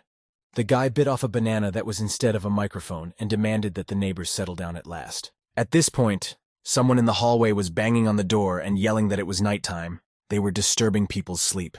Chen Guang conspiratorially pressed his index finger to his lips and urged his friends to be quiet. He asked me not to tell anyone that he was the hero. The fans of those actresses will not let him get away with it. All three raised their hands with middle and index fingers up and solemnly swore that they would remain silent. In the morning, Chen Guang sat in the university canteen and ate vermicelli with relish. He took out his phone and transferred 40,000 yuan to his father, and wrote that it was for his mother's medicine. At that time, his female classmates along with the head girl passed by his table. The girl was told that her Chen Guang was sitting by himself. She better not miss the chance. There are many people willing to take the seat next to him. Shun immediately blushed and angrily exclaimed that there was nothing at all between them. One girl laughed, while the other girl herself pushed the embarrassed beauty closer to the guy's table. The headman approached with a tray and asked the young man why he was here alone and where his friends were. Chen Guang said hello and said that those three were still sleeping. He asked what sport she had chosen for herself. The girl sat down next to me and replied that she would participate in the short distance run. 100 meters. She used to do gymnastics. The young man stated that he now realized why the headman had such a cool figure. He remembered that Wen also participates as a runner. Shun blushed even more and said that her friends must have already taken their food. She should go to them. Burning with embarrassment, the girl wished the boy good luck in his swim. He waved goodbye. Panjiang followed their conversation with hatred.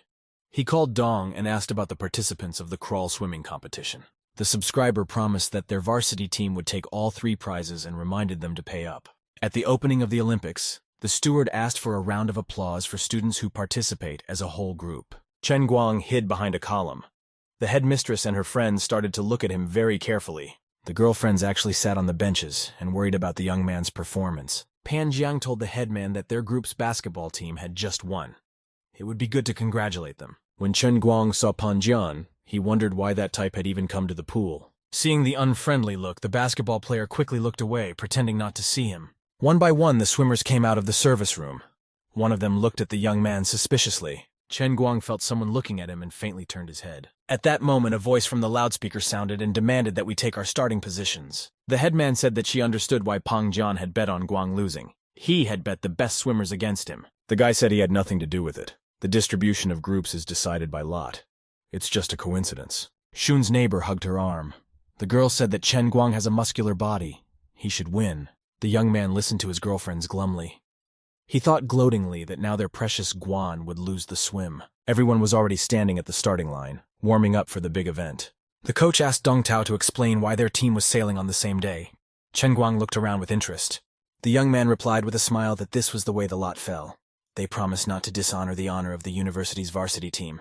The coach agreed with the guy's arguments and asked him to show at this Olympics everything he can do. All 3 of them laughed. They promised to show the boy the difference between an amateur and a professional. When Chen Guang heard this, he felt amused. He couldn't help himself and snorted contemptuously. This made the athletes very angry. Dong Tao angrily asked why he was laughing. The young man replied that they made him laugh. After a few seconds, the coach called for everyone to get ready. 8 swimmers took the starting position. Putting his hand up, the man fired the starter's pistol. The swimming competition began. Immediately after the shot, the athletes synchronously entered the water. They had done this many times before. Unfortunately, Chen Guang entered the water incorrectly and dived deeper than his competitors. While there was a huge splash of water at the 4th podium, all the other competitors were already racing in a straight line. The young man blushed with shame. He had botched his jump, and now his rivals had a clear advantage. All the spectators who were cheering for him were just desperate. They realized it was a loss. Everyone started yelling that he was so strong in appearance, but in fact he lost even at the very beginning. Wen was also here. She thought that with such a body, Chen Guang would win. It was a shame to see such a start. Whistling a tune, Pang Jian reminded the headman that she had promised to invite him to dinner if he won the argument. Not paying attention to his words, Shun shouted for Chen Guang to immediately rush forward. She shouted so loudly that Van involuntarily noticed the name of her acquaintance. The girl remembered that Bai was yelling into the tube about some hottie hitting on a young man. During the swim, the young man heard cheering shouts. Shun couldn't stop encouraging him. At that moment, Chen Guang wanted to hide deeper. He was already uncomfortable swimming in his tight swimming trunks. Besides, the guy realized that he was very far behind. There was no chance of winning at all. The first 3 had only a short distance to sail, and the young man was now at the very tail. Suddenly, Chen Guang had a single thought. He couldn't resist smiling. In reality, the situation looked quite different. None of his opponents had a chance to win. Diving down, the young man accelerated and began to swim at the speed of a torpedo. No one could stop him now. A few seconds passed and the situation changed. Chen Guang began to catch up with his opponents. No matter how fast they swam, the young man was rapidly catching up with them. It was obvious that he could be in the top 3. The water seemed to part before him. He glided across the surface like a glider, overtaking the others. Pang Jian couldn't believe his eyes. His friends had a strong advantage at the start, but now everything had changed. With quick rows, Chen Guang was catching up with the members of the university team. He knew he would win the Olympics. Van couldn't believe her eyes. She knew that not so long ago the boy couldn't swim. His superiority was actually explained simply. After the unsuccessful diving, the young man remembered his journey. Once he was chased for many kilometers by sea monsters, but he was able to escape them. Imagining that he was being chased by an underwater giant, Chen Guang himself almost couldn't believe it and picked up a lot of speed. None of the guys could understand how the young man was able to outrun them, because he didn't even manage to enter the water properly. Dong Tao noticed with the corner of his eye that this guy on the 4th lane was starting to catch up to him. He encouraged himself that the young man wouldn't make it to the end of the competition. Still, it was worth pushing on. Dong Tao started to speed up. but the coach asked why he was doing that. He shouted that the young man would lose his strength by the end of the competition. The intrigue was growing. All the spectators saw that Chen Guang was gradually taking away centimeter by centimeter from the leader. Shun didn't spare her voice and kept shouting that the young man would win. Pang Jian became angry. Wen looked at the swimmer in love. She thought that Chen Guang was swimming like some kind of sea monster. The junior stormed to the finish line. He was pleased with himself and the win over the university team. Dong Tao almost shouted in annoyance. Chen Guang declared that he was swimming too slowly. Meanwhile, a man approached Van and placed his hand on her shoulder imperiously. The girl's uncle reminded her that this guy wasn't as easy as he seemed at first sight. He was a guy to watch out for. Wen said she knew him very well. She recalled that she had asked to know about the case of Chen Guang's poisoning. The man frowned and reluctantly told me that he had sent people to investigate the case. It really wasn't clean. The girl asked what information he had managed to get. Every little detail was important. Turns out the guy's blood tests were gone. In addition, there were no symptoms of poisoning in the tests of the others. The girl could not understand what had happened. The uncle apologized that he could not find out anything. All traces of poisoning had disappeared. Van thanked her uncle for his efforts. She realized that she had to be more careful with this. The man jumped on the windowsill and asked her to deal with it herself. He was tired of keeping all her secrets. At that moment, a thought struck the girl, but she immediately discarded it. Chen Guang couldn't have anything to do with this. She decided to question the young man thoroughly this time. She would wonder how he even dared to lie. Chen Guang was leading the competition at that moment. The stopwatch recorded 3 minutes and 55 seconds. When Dong Tao tiredly reached the finish line, the young man had already rested and was looking at him with a smile. He said dismissively that this was a decent result for a professional and master swimmer. Dong Tao was not satisfied. He broke his record, but he still lost to a guy and pulled a muscle from working hard. But Guan was happy that he could win. He didn't see his coach waiting for him at the pool stairs. The head swimming coach Qin Yuanhua invited the young man to join their team. Chen Guang was very surprised by this. No one had offered him to play in the national team before. He thought he could compete in the World Olympics and even become a world champion. The young man asked if he could really become a world champion. The man was surprised at his audacity. The coach said he has good speed and basic skills. In 3 years, the young man will be able to perform. Chen Guang said in surprise, "This is the year of the Olympiad. There is no reason to wait 3 years." The man explained that he needed better indicators for the Olympics. The young man decided that it would be better to become an actor. He thanked the coach for the offer and said that swimming was just a hobby for him, better to turn to other swimmers. Dong Tao was just walking towards the guy. Because of his injury, he was supported by 2 companions. The mere sight of his opponent made him angry. He could not understand how he had lost in the swim to this brat. Chen Guang smiled and asked why he was so displeased. He assumed that Dong Tao wanted to fight him. The young man shouted angrily that they would meet again. He remembered that he had ruined his whole life for 6,000. Without hiding satisfaction, the guy watched the trio of athletes who would no longer be able to compete with him. Pang Jian almost cried out in frustration. All his plans to win over the headmen had collapsed. Shun on the bench cheerfully told Pang Jiang that one should have a losing attitude. He should apologize to the young man. The guy replied that he would do it now. Unfortunately, Dong Tao could no longer be counted on. Chen Guang became very popular during this time. Many girls themselves came up to him and asked for his phone number.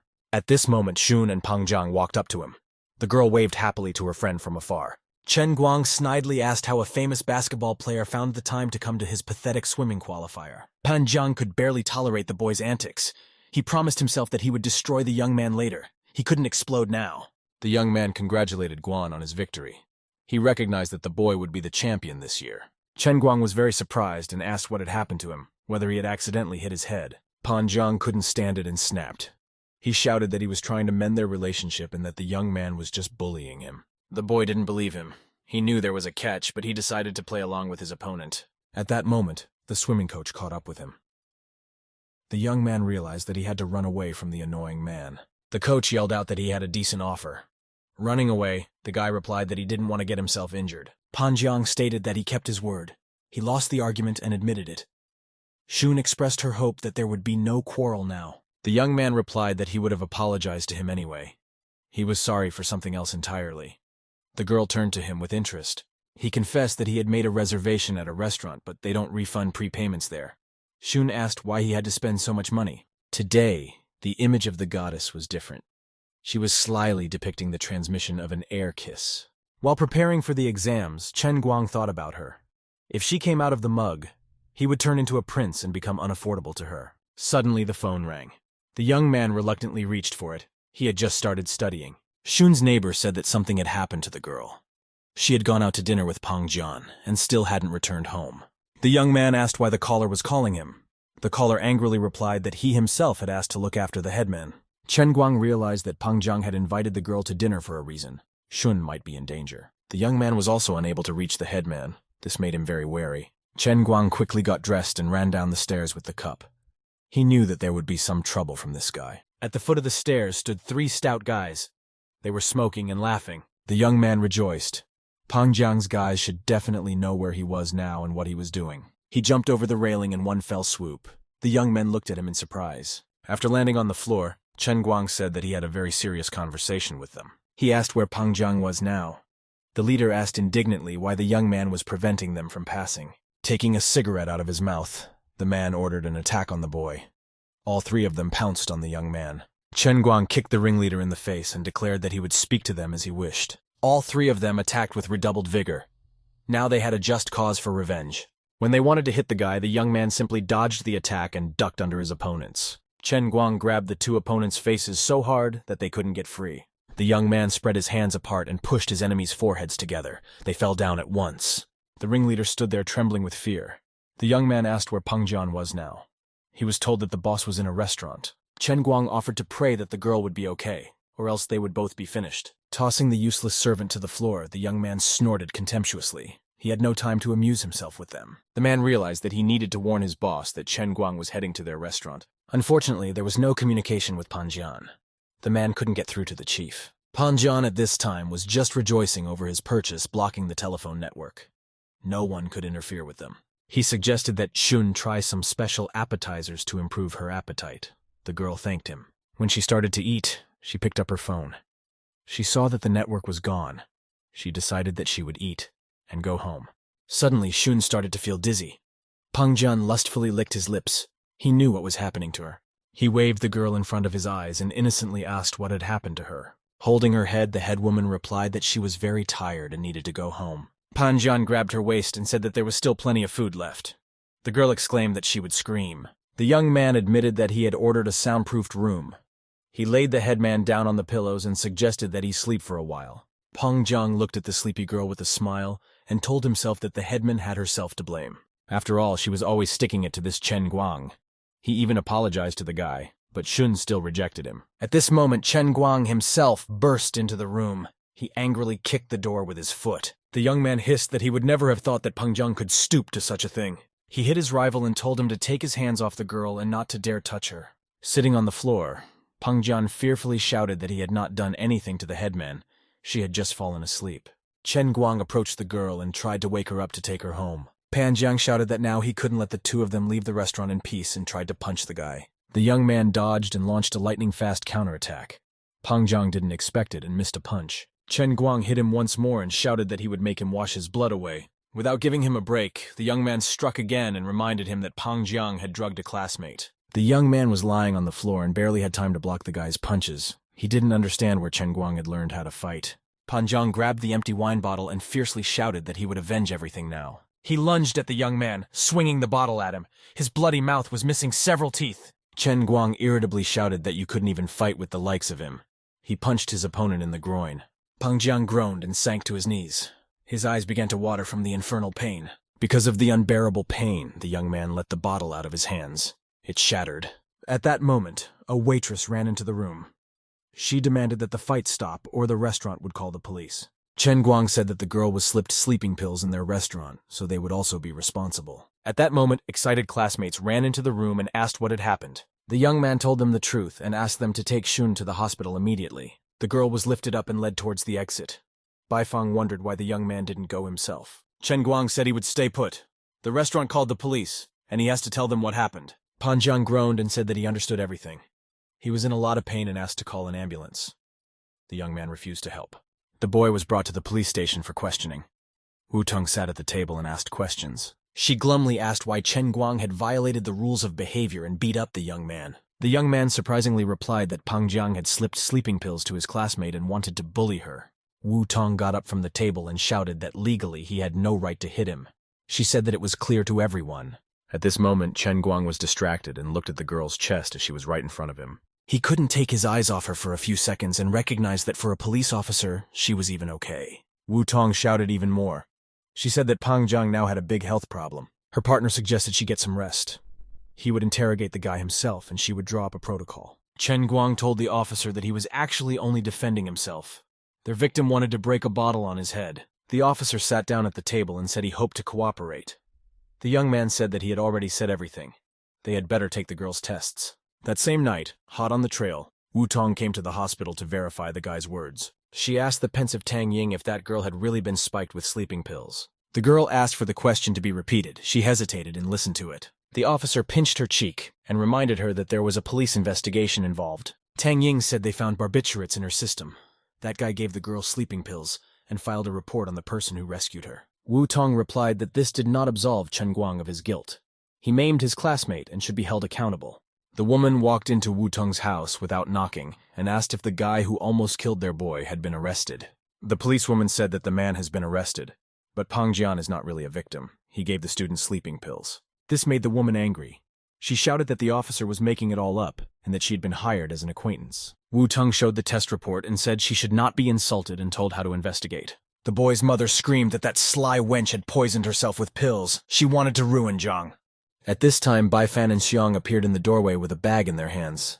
The young man asked if the food from the table was proof. The girl smiled. He took the matter seriously. Bai Fan replied that Chen Guang is like a brother to them. They know what happened. After a few minutes, the headman came in as well. The girl exclaimed that Chen Guang had done nothing illegal. Shun said that the young man only hit Pang Jiang because she herself was in danger. The guest got angry and took a swing at the girl. She said she would kill her for her boy. Fortunately, she didn't have time to hit the girl. The officer caught her wrist in time. The woman realized she had overreacted and explained that she was just a bit agitated. She stated that the only victim here is her son. She has already called a lawyer and all those responsible will be punished. The investigator said that Xiao Xun could go rest and gain strength. They've already figured it out. The headman frowned and said that she would not return to the hospital until they released Chen Guang. At that time, the young man was sitting in a private room without a telephone. He hoped that he would pass the test during his imprisonment. Wu Tong came to him and told him that the test confirmed his version. In addition, the victim was willing to stand up for him. The young man shouted angrily that they should arrest Pan Jiang. The girl explained that the guilt had not yet been fully proven. Chen Guang accepted that he beat up the guy. He is ready to cover all the costs of his treatment. Wu Tong smirked gloatingly and said that he was detained for 15 days. The young man couldn't believe that for 15 whole days he would be without a phone or anything at all. The goddess said caustically that Chen Guang was in trouble again. She waited for the guy to start begging her for help. The young man stated that this was not a good time for testing at all. He was not going anywhere. She laughed and said that nothing depends on him. It was up to the glass to decide when to start the trial. Furthermore, the appearance of the goddess meant that it was time for a new challenge.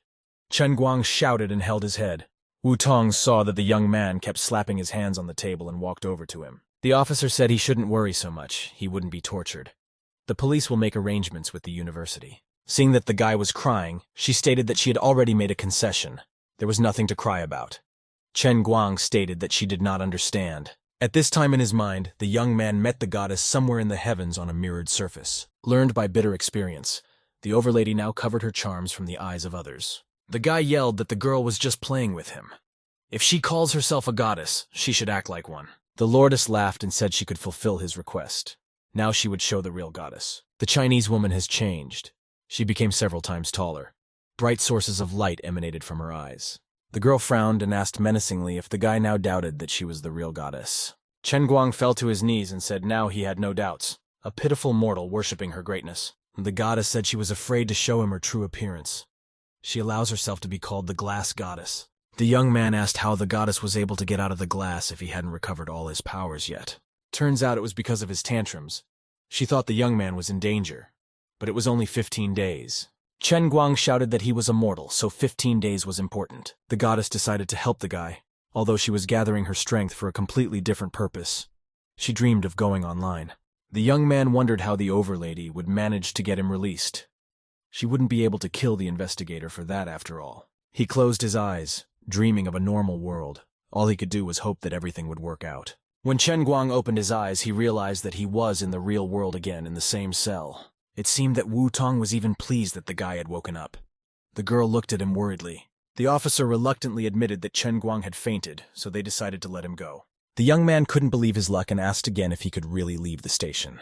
Wu Tong slammed her fist on the table and said that he needed to hurry up or she might change her mind. The officer didn't hold back and shouted for the young man to leave quickly. He was glad that the goddess was able to free him. Wu Tong herself regretted letting the guy out. The girl thought that she should have taught him a lesson, but she felt very strange. Not far from the police station, Chen Guang met Shun. The girl stood pensively against the wall of the building. She asked in surprise how the young man had managed to get out of the station. The officer flatly refused to let him out. The guy replied that he pleaded guilty and paid the fine. Together with the treatment, it will cost 10,000 yuan. During the conversation, Shun noticed that her interlocutor was holding the very cup he never parted with. She timidly inquired if she could look at the mug the guy always carries with him. Barely taking the metal mug in her hands, the girl became very embarrassed and blushed like a boiled cancer. The headman tossed the cup back to the young man and ran away, citing urgent business. Chen Guang didn't realize what had happened. It was just an ordinary mug, nothing to blush about. He turned the mug with the image of the goddess on it and realized everything. Even to him it seemed incredible. She was wearing the same beautiful Chinese woman, only now instead of a dress she was wearing a red swimsuit. The young man shouted angrily that with such jokes the girl would soon drive him to his grave.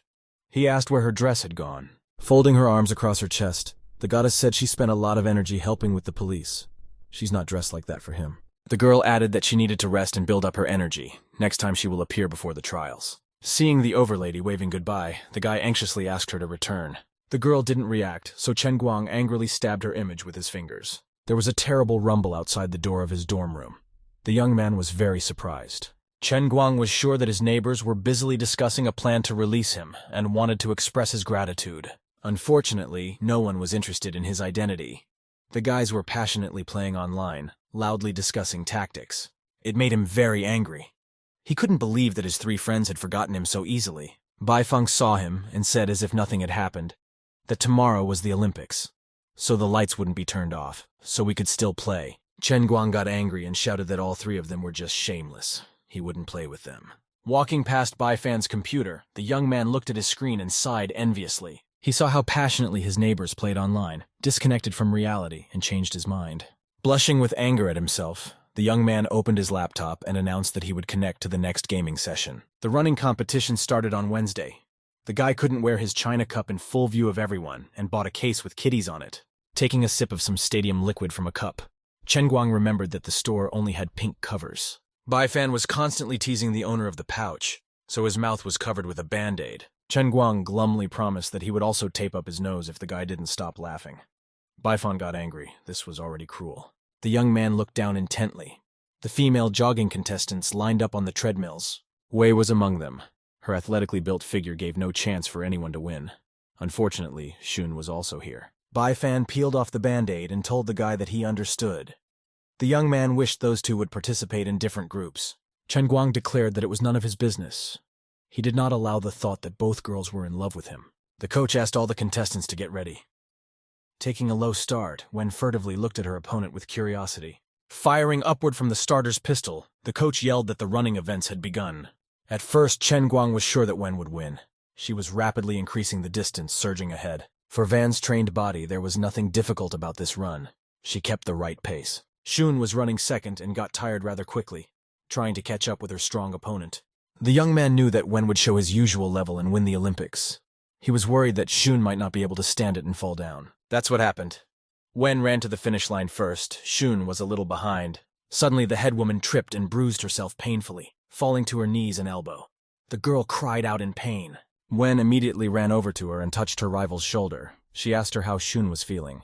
Despite the intense pain, the girl straightened up and pushed the unsuspecting rival away. A classmate helped Shun up and hugged her. Wen exclaimed that it was impolite. The girls stared at each other. Their eyes spewed lightning bolts. Each of them was defending her boyfriend. Chen Guang saw from afar that girlfriend Shun was angrily proving something to Wen and shaking her fists. He realized that the girls were jealous of each other and decided to get out of here before they both got him themselves. Bai Fan wondered why he wouldn't approach the headman. After all, she had fallen and hit herself hard. The young man referred to urgent business and asked to find out from the headmistress what Van had told her. The boy smiled understandingly.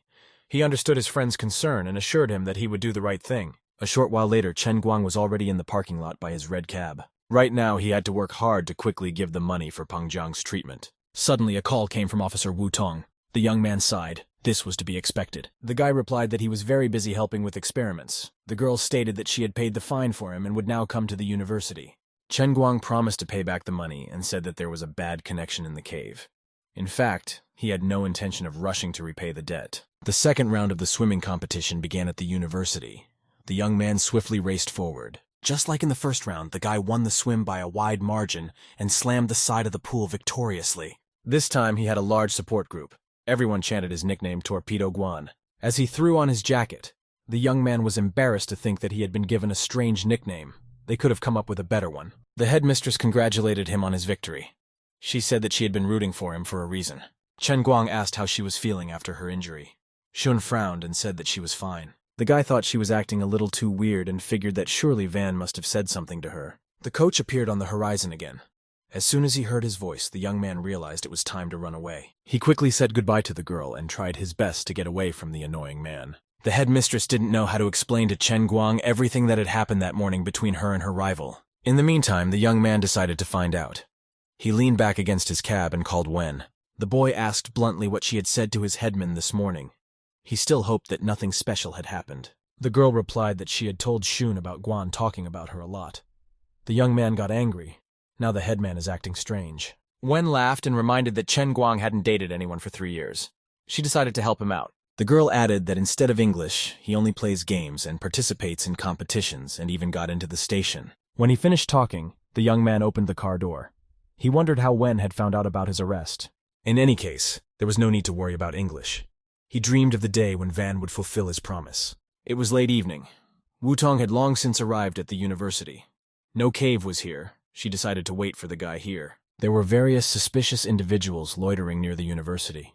Their scowling faces did not inspire confidence. The girl looked back suspiciously at a large guy walking down the street with a bat on his shoulder. Wutong decided that she had nothing to fear.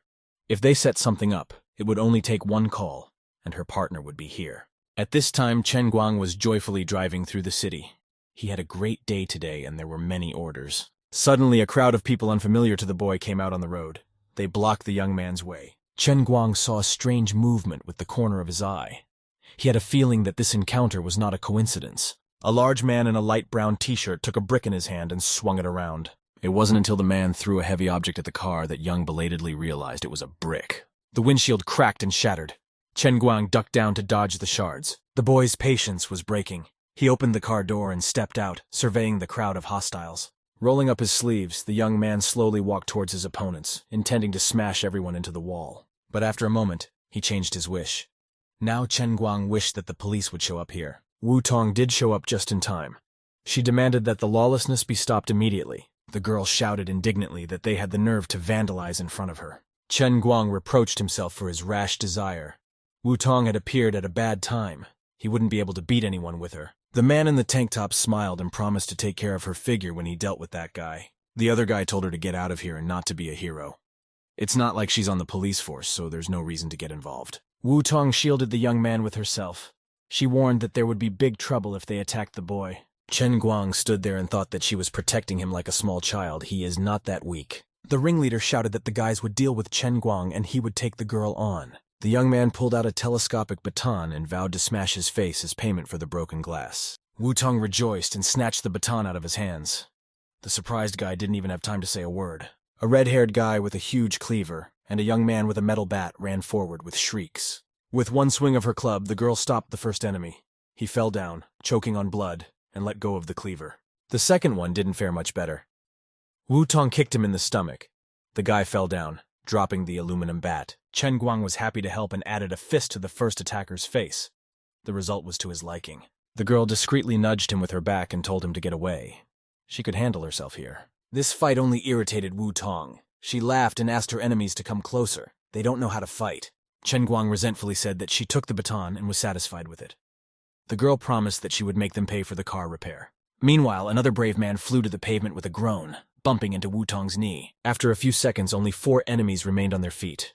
They glumly assessed their opponents. Trying to determine who was more dangerous, the man in the tank top rushed to the attack, swinging his nunchaku above his head. Wutong, lightning fast, blocked the baton strike and praised the guy for a good attempt. Chen Guang shouted goodbye to the girl that he didn't have health insurance, so he had to run away. 3 other guys got in the young man's way. The man in dark glasses asked where he was going to run to. The two boys happily lunged at the guy. He seemed too easy a target. Chen Guang lavished a slap on everyone's face and said that it was too presumptuous. He shouted angrily that he was not easy to beat up, and jumped and hit the third guy. His glasses came off. The young man grinned gloatingly. It was a waste of time for those guys to stop his car. They'd each get what they deserved. The jersey-clad ringleader and his deputy were now sitting fearfully on the ground with their backs pressed against each other in fear. Wiping his tears, the guy realized that they were screwed.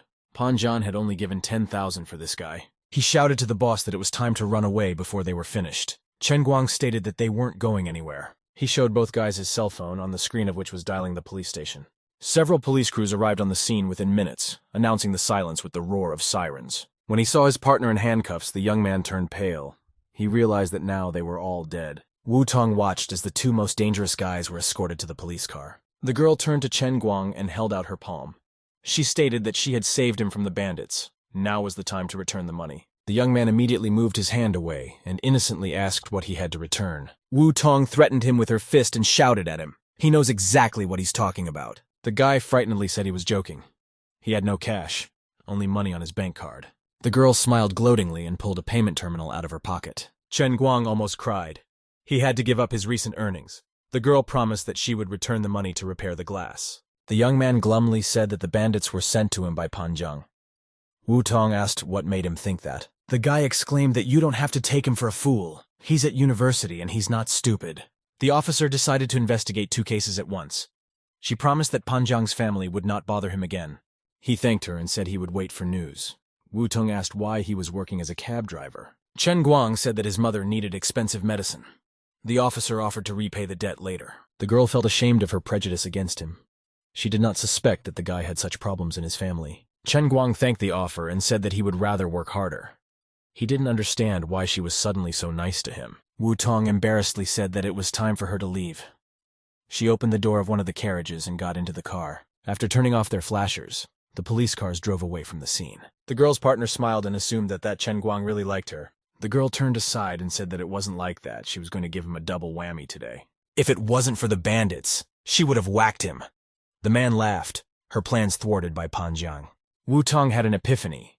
It was a good idea. It was the victim she would unleash all her anger on. The next morning, she called Chen Guang. It was still very early for him. He didn't take the call. In a sleepy voice, the young man replied that he didn't want to talk to anyone. Wu Tong shouted for him to come downstairs. She added that she would tell everyone on campus that he had bedwetting if he didn't come down now. The guy realized she wouldn't get off and said he'd be right down. He started hurriedly getting dressed. The officer was pleased with herself. She'd already solved a murder today. Maybe she could solve Pan's case too. Wu Tong turned to Shun and said that it wasn't hard to lift the guy. The headman realized that she also liked the young man. Chen Guang came down and greeted the girls. He said that they could set off on their journey. The officer asked why he carried that mug around with him everywhere and in such a case. The young man frowned. He didn't want to start his day with a scandal. The guy said hello to Shun and asked about her health. The girl replied that she was fine. When they were talking, Wu Tong realized from the girl's face about her feelings and got jealous of the guy. Resentment was building in the eyes of the authority figure. She realized that this little girl had a better chance. The officer grabbed Chen Guang's arm and forcefully pulled him behind her. She said that they should already leave. In the hospital, his parents were by Panjiang's bedside. His mother sat down at his bedside while his father continued to stand. The man promised to call his son's classmates to find out how Chen Guang was doing now. The young man asked cheerfully if someone had been sent to him. His father replied that he must be 10 times worse off now. The door of the comfort room opened ajar. The sound of footsteps could be heard in the corridor. A team of police officers entered the room. A man grudgingly asked who else had come to the room. He angrily asked what they wanted. Wu Tong showed his ID card and accused him of attempted contract killing. 2 police officers grabbed the man. He tried to break free and demanded to call his lawyer. Panjiang got angry and shouted that his father was an important person. Wu Tong stated that he himself was accused of abusing medicine. The young man couldn't believe it had gone that far. He exclaimed that their family's name should not be defamed. The woman attacked the officer and shouted indignantly that they had no right to do this to her husband and son. Wu Tong, lightning fast, clasped her hands behind her back and shoved her face into the floor. She advised her to remain silent until the trial. The officer recalled that her husband was also involved in the disappearance of one of the engineers. This will also be investigated. The man's legs gave out. He realized that the police had found out, and now he was finished. The woman wailed that it was unfair. Their family had nothing to do with it. Pang Zhang realized that their family was definitely finished now. No lawyer would be able to get them out. The police officers, one by one, began to leave the room. Chen Guang trailed behind the delegation. He couldn't stand it and turned to Pan Zhang, gloatingly whistling one of his favorite tunes. He suggested that the enemy apologize while he had time and the young man hadn't lost his mind. The young man was angry and vowed to himself that he would find a way to avenge his family's shame on all involved. Chen Guang smirked gloatingly and hummed one of the popular cheerful tunes. The boy was so engrossed that he didn't notice a huge black shadow looming over him. Wu Tong demanded that he stop gloating and forcefully pulled him towards the exit. The young man couldn't help but show his tongue. After arriving on campus, Chen Guang and the headman walked around the neighborhood.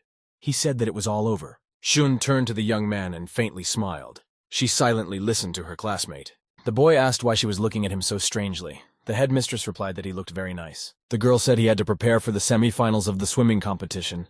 The whole class is waiting for him to win. Chen Guang suggested that with his fame, he already has tons of female fans, but still no one has confessed their love to him. Shun stopped and let the boy pass a little ahead. She wanted to be more than a friend. The confused girl couldn't figure out what else she needed to do for Chen Guang to finally notice her feelings. Chen Guang is standing in front of the producer's armor cabinet. He is thinking about the fact that the producer forgot about him. He resents the fact that the producer doesn't call him, because he promised him the opportunity to make 100,000 in 30 seconds. He calls the number for the umpteenth time, but all he hears in response is, "The number you have dialed does not answer." Chen Guang tears up a threatening plush toy, imagining it's a bearded producer. He threatens to rip out all his hair and make him eat it. We see the bearded producer's studio, and from there we hear shouting and cheering. The producer yells at his subordinate because he can't figure out where his expensive armor is. The subordinate doesn't understand his anger because he gave it to Chen Guang himself. The producer is horrified that he forgot about Chen Guang. He was very busy with the picture. He thinks Chen Guang has a bad opinion of him. The producer calls Chen Guang. He says it's him, the bearded producer. Chen Guang pretends to be calm. He says that he has been waiting for his call all this time and was worried that he had been forgotten. The producer explains that he's been busy all this time and calls Chen Guang to the set, asking him to bring his armor. Chen Guang agrees, saying he'll be there as soon as he can. He's happy that they haven't forgotten about him. Chen Guang is standing outside the studio, arguing with a security guard. Apparently he doesn't want to let him through. He doesn't understand why they won't let him in, since he was invited by the producer himself. The guard replies to Chen Guang that he must have a pass to get into the TV studio. He says that if Chen Guang didn't say he was from Deng Xiaogang, he would have been kicked out by now. The guard leaves to contact the team. Chen Guang notices a team coming in their direction. This is his salvation. 3 beautiful girls are walking towards them. They look very beautiful, 2 of them in shooting outfits and 1 in formal wear. Chen Guang is glad that 2 popular actresses came to personally pick him up. The guard is puzzled. Chen Guang turns to the guard with a smirk, saying that why would he, such a noble guy, lie to him. The actresses say hello to Chen Guang. They introduce themselves as Jin Shiwei and Zhang Yage. The 3rd girl is introduced as an agent. Her name is Zhou Yun. She's their manager. Jin Shiwei invites Chen Guang to tea to thank him for saving them. Chen asks to be called by his first name and says that anyone would do the same for them. Jin Shiwei insists that they should thank Chen Guang. Zhang Yage joins the conversation and says that since he insists, he will be called Guang. Zhang Yage says that Chen Guang can call her favorite Yage, and Jin Shiwei just Shiwei. Chen Guang tells the girls that he needs to stop by producer Dan's house first. In the shower, Chen Guang yells that his heart is failing and he needs to run away somewhere fast. The manager pulls Yago away and tells Chen Guang not to take her words seriously, because why would she become a favorite right away? Chen replies to the manager that he already knows it was a joke. Yage yells that it wasn't a joke, but Shiwei and the manager pull her away and further. Shiwei says there's no need to scare Chen Guang with her chatter. He needs to get to the shoot first. We see that the shooting is boiling. The site is active. People are walking around with cameras and microphones. The manager holds out a check to Chen Guang. She says it's a small amount, but he shouldn't hesitate to take it. Chen Guang sees that it is a check for 100,000 yuan. He is confused.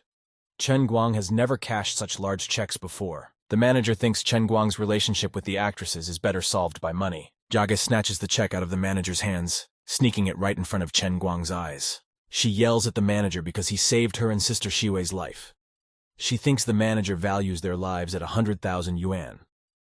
Chen Guang thinks Yage wants to take his money. Shiwei pulls Yage aside again and says that the manager just doesn't know what she's doing at all. She says they need to get back to filming and not delay the process. Yage apologizes to the manager and calls for Chen Guang. The manager replies to the actresses that she didn't know how to thank her. She tells Chen Guang that he needs to go back to filming and she will figure something out. Chen Guang is sad that he lost his money. A man approaches Chen Guang. He was assigned by Deng Daoxiang.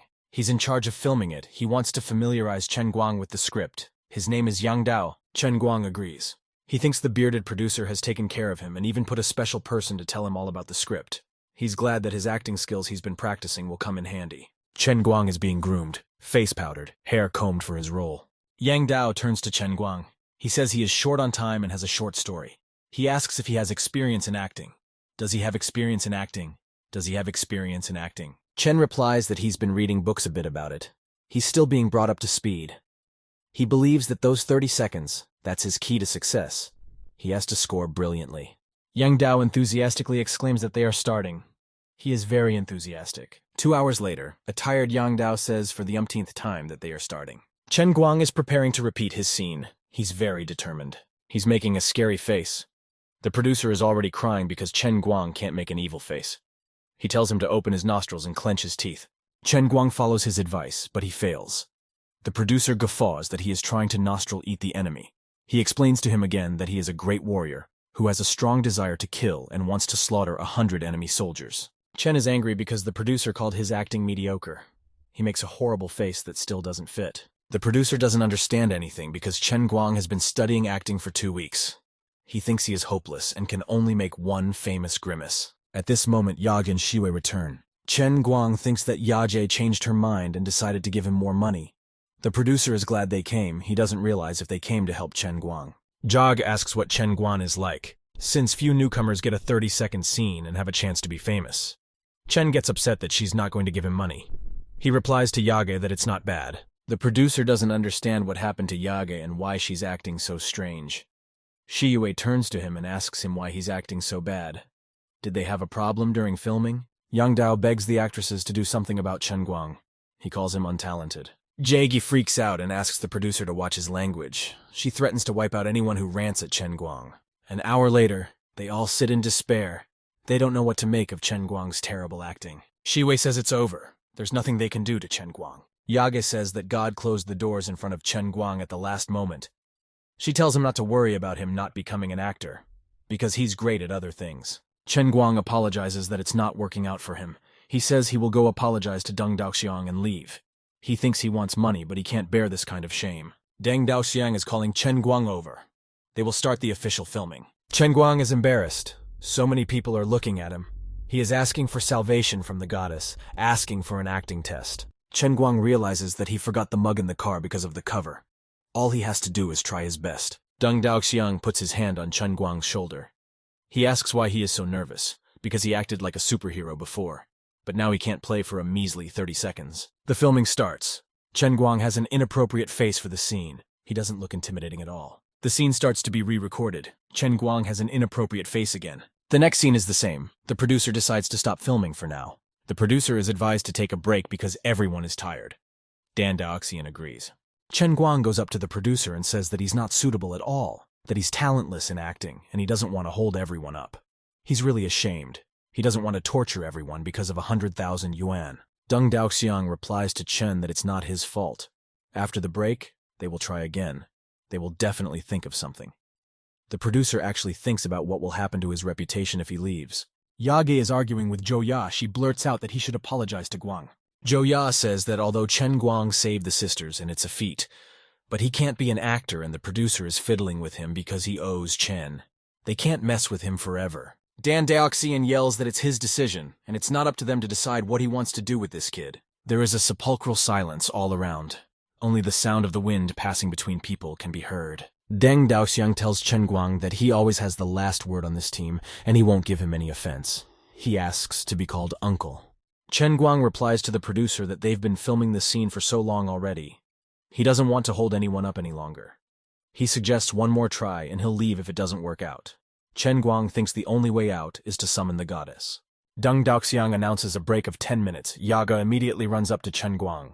Yage suggests Chen Guang to go and practice. She is very enthusiastic. Chen replies that he shouldn't. He says he's not used to playing in front of a crowd and a bunch of cameras. He goes to his car and takes a sip of water. Yagi is surprised when he comes back. Zhou Ya gets into the conversation and says he's betting 80,000 yuan that when Chen Guang returns, he'll still be just as talentless. Chen replies that he should get the money ready. Chen Guang walks to the car. There is not a soul around. He can talk to the goddess in peace. Chen Guang tries to summon the goddess. He tearfully asks her to save him from this disgrace. The goddess doesn't answer his call. Chen yells at her. He thinks she's pretending not to hear him. He says he has to go to the bathroom, but there's no bathroom nearby. He's hinting at a mug. Chen Guang unbuckles his belt. Now the goddess won't be sweet if she doesn't answer his call. He looks at the mug with a smirk on his face and a little chuckle. It looks unhealthy. The goddess is sunbathing in the sun. She asks him a question about him threatening the goddess. She realizes what's about to happen and decides she should show herself. The goddess yells that she is busily working on the next test. She insults him. She complains that the gods have sent her an untrustworthy man and asks him to hide his gizmo. Chen Guang asks the goddess to give him the test because he needs those 80,000 yuan. He can win the bet if she gives him the test. The goddess irritably replies to him that if they rush him, he might not survive the mugshot. Besides, his abilities won't be enough to pass the test. Chen yells that he doesn't want to live in a world where Zhou Ya loses. The goddess agrees, but she asks for a promise that he won't take the mug cover off again, or she'll give him shock therapy. Chen Guang roots a smirk on his face and tells the goddess to hurry up. The goddess says she'll take control of his mind when he's on a roll, but she can't hold out much longer, or she'll use up all her last strength on his Ponzi scheme. She says she will punish him next time. Chen Guang is squirming a smug face. He is very satisfied with the fact that he's going to take down Zhou Ya. When the actresses in Yang Dao doesn't understand how Chen Guang has so much confidence.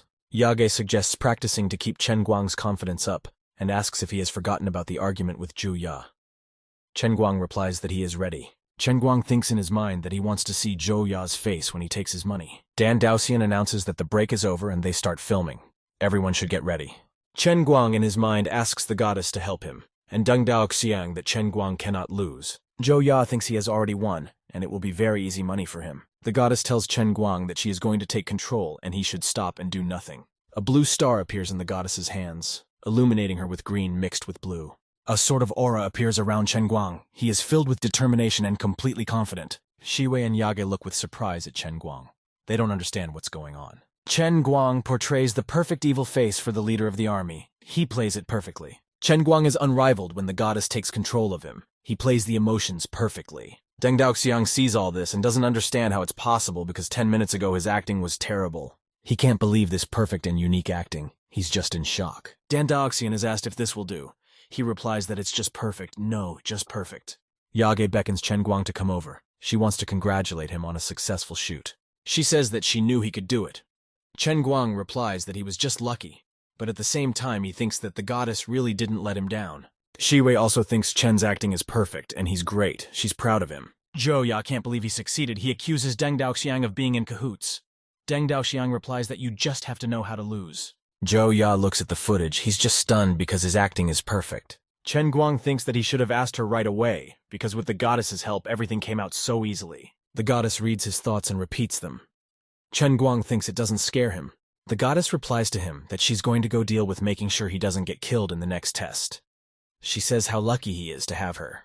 Chen Guang casts a sharp glance. He notices Zhou Ya and is about to approach him. He approaches Zhou Ya and asks how he likes his acting. Zhou Ya has to justify his words. Zhou Ya apologizes to Chen Guang in embarrassment. He asks him to forgive him for being rude. Chen Guang realizes that he was worried about the quality of his play. Chen Guang doesn't forget that they argued with Zhou Ya. He reminds him of that. Deng Daoxiang turns to Zhou Ya and says that there is no need to be upset about losing. Zhou Ya replies that the money will be transferred to Chen Guang's account soon. He is confused. The payment of 80,000 yuan goes through successfully and arrives in Chen Guang's father's account. Chen Guang calls his father and tells him that he earned it honestly. He asks him to take care of himself, buy his mom medicine for the rest of the year, and not to tell her that he earned so much money, because she will worry. Chen Guang is shocked by what his father told him. He said that his mother would be examined soon and would probably have a kidney transplant, but it would cost 500,000 yuan. Father tells Chen Guang that this is a rare opportunity. Chen Guang says he will try to make money. For his mother, another 300,000 yuan is needed to pay for the transplant. Chen Guang realizes that he can't ask the goddess for anything again, because she will strangle him. Two cars, a red car and a yellow car, are speeding down the road from the studio. The red one belongs to Chen Guang. Chen Guang calls out from another passing car, hitchhiking to catch up with him. It was sisters Shiwei and Yage. Chen Guang says what a lucky coincidence. The sisters ask where he is in such a big hurry. Chen is in a bit of a state of confusion. Chen Guang replies that he is in a hurry to go to the university, because he is still studying and he has to take his exams in 2 weeks. He thinks that if he passes the exam, he will be well rewarded. The sisters reply that they were also going to Wujing University. They ask Chen Guang to give them a tour. Chen Guang hesitantly answers them that he suddenly wanted to go to an amusement park, to remember his childhood. In fact, he is thinking that he will be torn up at the university if he goes there with his sisters, and they won't follow him to the amusement park. Yage lights up with the idea of going to an amusement park with Chen Guang, because it's much more interesting than university campuses. Shiwei tells Yage to calm down. Chen Guang admits that he just doesn't want to go to crowded places with celebrities, because he wants a quiet life. Yage replies to him that no one would recognize them if they were in casual clothes. Chen Guang is thinking about how clingy Yage is. He's thinking about how he can escape as soon as possible. He thinks about how he doesn't care, and he's going to get away from them soon. Chen Guang shouts one last apology that he's in a hurry and doesn't have time. Jage asks him to stop, but Chen is already moving away to a distance where he can't hear anymore. She yells that she really likes him, but Chen can't hear it anymore. Chen Guang leaves without ever hearing the confession of a very embarrassed Jaga, riding off into the distance. Shiwei rebukes Yage for scaring Chen Guang away. Yage can't calm down, because most people would be beyond happy if she confessed her love to them. But Chen pays no attention. Yage doesn't agree that Chen Guang is so eager to escape. She's just furious. Jag is chasing after Chen Guang's car. He doesn't know it yet and is driving leisurely. Chen Guang doesn't suspect anything. He thinks he has no problem leaving the sissies. Chen notices in the rearview mirror that the sissy girl's car is chasing him. Yage doesn't give up. She really wants to catch up with Chen Guang and tell him how she feels. The sisters catch up with Chen Guang because some old car can't keep up with a Ferrari. The sisters behave completely differently. A light appears from the mug. Chen doesn't realize what's going on. After all, it's just plain water. The goddess comes to Chen Guang's rescue and takes him in a mug. She is his savior. Chen remembers that the goddess promised to take revenge on him. He must be careful. He swivels his head around and yells for her to stop. After all, she said herself that she doesn't have much energy. She's gonna hurt them both. Chen, not seeing the goddess, steps right on the goddess' face. A few seconds of silence passes. The goddess in a trembling voice asks Chen Guang to take his foot off her divine face. The goddess yells at him and is outraged, because how could Chen Guang step on the goddess's face? Chen mocks the goddess. He asks if it is customary for gods to bury themselves in the ground. He jokes wittily that he can't believe he'll grow a new goddess in the fall. He gets an idea. The goddess explains that she had to expend all her spiritual energy to take possession of his body, and she also lost her swimsuit and doesn't have the strength to hide in the sea of clouds. Chen wonders why she brought him here then.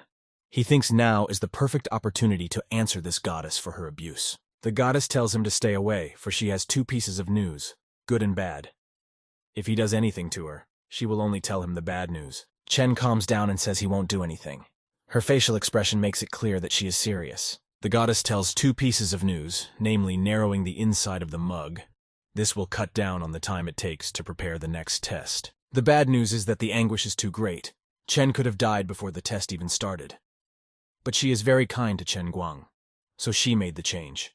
Thus she saved him.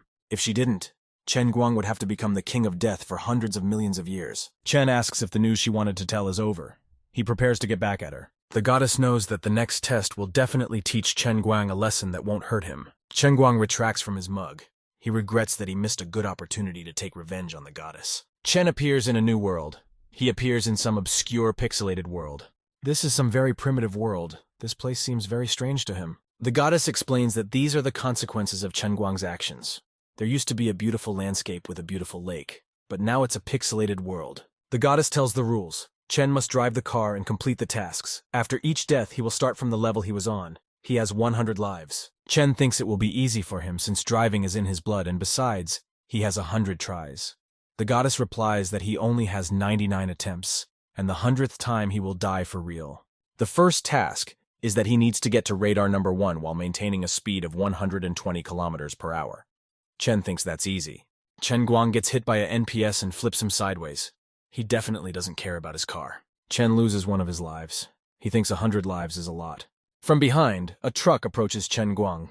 It honks and has no intention of stopping. A truck drives over Chen Guang's car and his car goes flat. Chen realizes that even though he's become a pixel man, it's much more painful for him to die. The goddess informs him that she forgot to tell him that Chen Guang has some weak willpower, so she added something.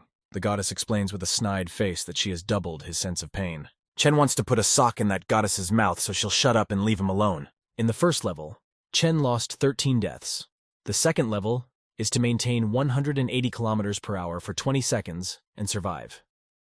Chen says that the top speed of this car is less than 180 kilometers per hour. A message appears. About improving the car, it turns out. The characteristics can be increased. Chen pumps everything into one characteristic. He's sure this car will drive very differently now. Chen says the most important thing for someone who accelerates to such speeds is not to fear death. Chen accelerates up to 180 kilometers per hour. He says that with a car like this, you can take off. There's a turn in front of Chen, and he says he's about to demonstrate his driving skills. Chen holds the right speed for 18 seconds and enters the corners at it. Chen Guang has been holding on for 19 seconds now. He's got a great grip on the car. At the 20th second, Chen explodes, his car flying apart. Chen did make it past the second level, though. He needs to improve the car again. Next is the third level. It is not particularly different. Chen Guang has also knocked cars off the track. On the fourth level, Chen Guang was clamped by 2 trucks and crushed. He didn't know what he was supposed to do. Chen had successfully reached the 9th level. He really wants to repay the goddess after all this torment. The final task is to complete the Dakar rally. Chen yells at the car, for he has few lives left. Chen successfully crosses the finish line. It was a tough test for Chen Guang. Chen is finally freed from the constant smashing and crushing. The case was made worse by the goddess's system of willpower. Chen has gone through 9 levels with 95 deaths. He's very dissatisfied. Chen gets out of the pixel world, but the goddess forbids him from opening his eyes. She pokes him in the eyes with her fingers so he can't see anything in any way. Now, after going through all the levels on the bad car, Chen can drive his car perfectly. The naked goddess throws Chen Guang out of the mug, but he promises to come back. After practicing in the circle, Chen has become a true driving god and he has no equal in it. However, the sisters have too good car. Chen will not be able to demonstrate their skills to the fullest. Chen wants to lure them to Fengquan Mountain, which is the racetrack of Wujin City. Chen enters corners sideways at full speed. He's not afraid of anything, because he's a driving god. Yage doesn't understand why Chen Guang swerved, to which Shiwei replies to her that he wants to take them to a more scenic and deserted place. While the sisters are chasing Chen Guang, Shiwei gets a call from the manager. She apologizes and says she will find another chance to give the check. She also says they are following them in 3 cars. Shiwei says she'll try to talk Yage out of it, but she also says there's no need to worry since she's with her. She is calm since the manager is following them. They are traveling along the mountainous winding road. They are already approaching Fengquan Mountain. There are already people standing at the entrance of Fengquan Mountain. They are riders who like to ride on the mountain roads. Chen notices them. He is confident in himself and in his divine driving in which he has no equal. He notices a very familiar car. When he saw it, he realized who it was. He met his abuser who was in his way. He must surely teach him a lesson. When he was delivering tofu, the driver of this car cut him off on the road, and Chen was afraid to scratch his car. Chen tolerated as much as he could, but this time, he would get back at him. There is a racer on the mountain. He notices Chen Guang's car. He is furious because Lao Tzu is racing here. He doesn't understand what such a bad car is doing here. The guy standing next to him offers to wreck Chen Guang's car because his father gave him 80,000 yuan for pocket money. They can compensate for the damage. Chen is at his best in terms of driving. There's a certain aura around him. Chen can tear it up on this racetrack. Chen is carrying on at breakneck speed. He's not going to stop. He's full of determination. Chen Guang presses the clutch pedal with all his might and is about to enter the corner. He's kicked into gear and ready for another maneuver. He's sure to show them what he can do. Chen Guang turns the steering wheel towards the skid. Now he's going to knock everyone down with his skill. Chen Guang goes sideways into the corner. He doesn't hit anyone and whizzes past the riders at insane speeds. He goes out on a long arc. He's very close to the edge and he keeps the right distance perfectly. As he drives away, he says to himself that those who underestimated him should swallow the dust from beneath his wheels. The guys on the mountain, they're pissed. For them, the racers, it's a low blow. The other guy says Chen can't handle the next turn, because you can't make even a millimeter of mistake there. But the first guy can't settle down. He wanted to chase him. Chen Guang is now being chased by 2 cars. The first is the sissies, the second is a local racer. They see Chen Guang enter the corner, keeping a perfect distance to the edge. Sis Yage doesn't dare to enter the same corner at high speed because she doesn't have enough skill. She can't believe Chen is so cool. The sisters are bypassed by 2 cars. They are racers who decided to chase after Chen Guang. Jade is pissed off that Chen is trying his best to get away from her. She doesn't understand why he's acting like this. Shiwei says to catch up with him and see if he's okay. Chen continues to drive like nothing has happened. He is calm and confident. His control of the car is amazing. Chen is already approaching the normal road. He drove down Fengquan Mountain, knocking over the rich people. He doesn't understand why they need such expensive cars if they can't keep up with him. Chen says they will only be able to reach his driving god in their dreams. Chen is thrilled with his driving skills. He wants to call the sissies and tell them that chasing them is pointless. He calls Shiwei. He asks her to tell Yag that there's no point in chasing him anymore, because they really shouldn't be out in public together. He also asks her to make sure that Yage doesn't chase him so much, because he's worried about his safety. Shiwei replies to him that they are taking a leisurely drive now. Chen tells her that maybe they'll meet again when they get a chance, somewhere quiet. Yage asks Shiwei not to hang up. She wants to talk to Chen Guang. Shiwei is puzzled. Jaga tries to woo Chen Guang with the expensive watch she bought him for saving them. Chen replies that he doesn't need it because he's used to watching the time on his phone, so it's no use to him. Chen decides to see what the approximate price of this watch is. He thinks it's not particularly expensive. He can't believe what he sees. The watch is worth a lot of money. He's in shock. He sees the price of a couple 100,000 yuan. He realizes that this amount should be enough to pay for his mother's surgery. Chen regrets that he missed such a chance and such money. He thinks his life is a series of failures. Jaga doesn't give up and keeps calling Chen Guang. He doesn't understand where this persistence comes from. Chen answers the phone. Yag says they are now at the top of the Fengquan mountain trail. Chen Guang is surprised. He doesn't understand why they still haven't left the mountain. Jaga says that if he doesn't come to them now, she'll just throw that watch off the mountain since it was meant specifically for him. Chen says there's no need to throw hundreds of thousands in the trash. He'll take it from them in a couple days anyway, because there are still a couple riders following him, so he won't be able to come to them. Jaga agrees. Chen calms down. He can exhale in peace. Now he will be able to pay for his mom's surgery. Yag ends the call. Now she feels calm. She's glad she talked to Chen Guang. Shiwei suggests just asking the manager for his bank account and dropping the money there. Yaga can't agree to this, because if they transfer the money to him, they won't have an excuse to meet. Yage doesn't understand why Shiwei is so eager to give Chen Guang money. Shiwei realizes that Chen Guang only cares about money, and she herself is not interested in him. She feels sorry for Yage. Yage really wants to meet Chen Guang. She has been dreaming about it for a long time. Chen Guang is still being chased by the mountain riders, but Chen Guang doesn't suspect it. Suddenly, Chen hears some incomprehensible sound from behind him. It is unexpected to him. The racers catch up with Chen Guang. He didn't expect them to be able to catch up with him so quickly. While Chen was talking to Yag, he managed to forget that the racers were still chasing him. Chen gets serious again. He presses the gas pedal again and says he's about to show you how to drive on a dirt track. Chen speeds up. He's about to break away from the pursuing riders from the mountain. Suddenly, Chen hears some strange sound. It seems like something happened. It appears that the rider was unable to handle the control in the corner and went flying into the water. Chen decides he must save him. He picks up his baton and prepares for a new feat. The racers are outraged. They resent him for daring to approach them.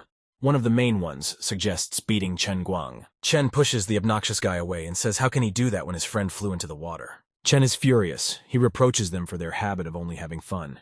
He asks if anyone has a waterproof flashlight. Chen leaves his stuff on the ground. He's going to climb into the water and rescue the racer. Chen jumps into the water. He thinks about the fact that he just wanted them to get lost still on the mountain instead of falling into the water. He's sure he won't let him die. Chen floats over to the car window. He hears a knock on it. The racer seems to be okay. He moves even closer to the car window. He is surprised. The proud racer squirming a grimace of fear on his face. Chen tries to open the door by the handle, but the air pressure inside the car prevents the door from opening. He makes the decision to break the window so the racer can get out of the flooded car. Chen Guang hits the window with his baton with all his might. He hits several times. Chen Guang's efforts are making cracks along the window. He's not quite succeeding. Chen realizes he has to do things quickly before the car fills with water. Chen Guang briefly smashes the cracked window with his clenched fist. He injures his hand and it immediately starts bleeding.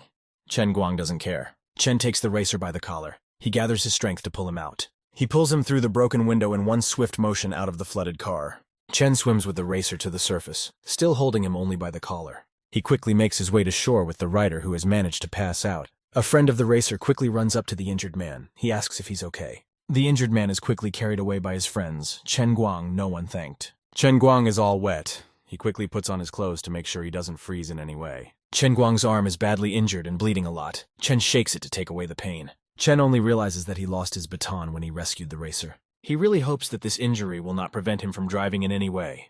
A rider approaches Chen Guang, looking intimidating. Chen thinks he's about to be attacked, but he's unarmed. Chen Guang turns to the rider.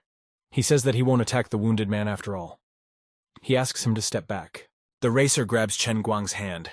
Chen is puzzled and doesn't understand what's going on. Chen yells at the racer. He says that even though they were racing, it wasn't his fault that his friend fell into the water. At the same time, he thinks the racer is posturing like he's about to propose. The rider looks at Chen Guang strangely. He wonders if he is even normal. The injured rider who was pulled out by Chen tells him to stop quickly. He yells at him and says that Chen Guang saved him and he'll deal with him himself. The victim calls Chen Guang a driving god and thanks him for saving him. His name is Zhang Bai, and the people around him are his friends, and they are very worried about him. He apologizes. Chen asks to stop talking about his feat. He's embarrassed by it. Chen Guang is relieved that Junbai wasn't going to confess his love to him. Zhongbai refers to Chen Guang as the god of driving again. He's worried about his hand. He's ashamed that it's because of him. He doesn't feel sorry for his car.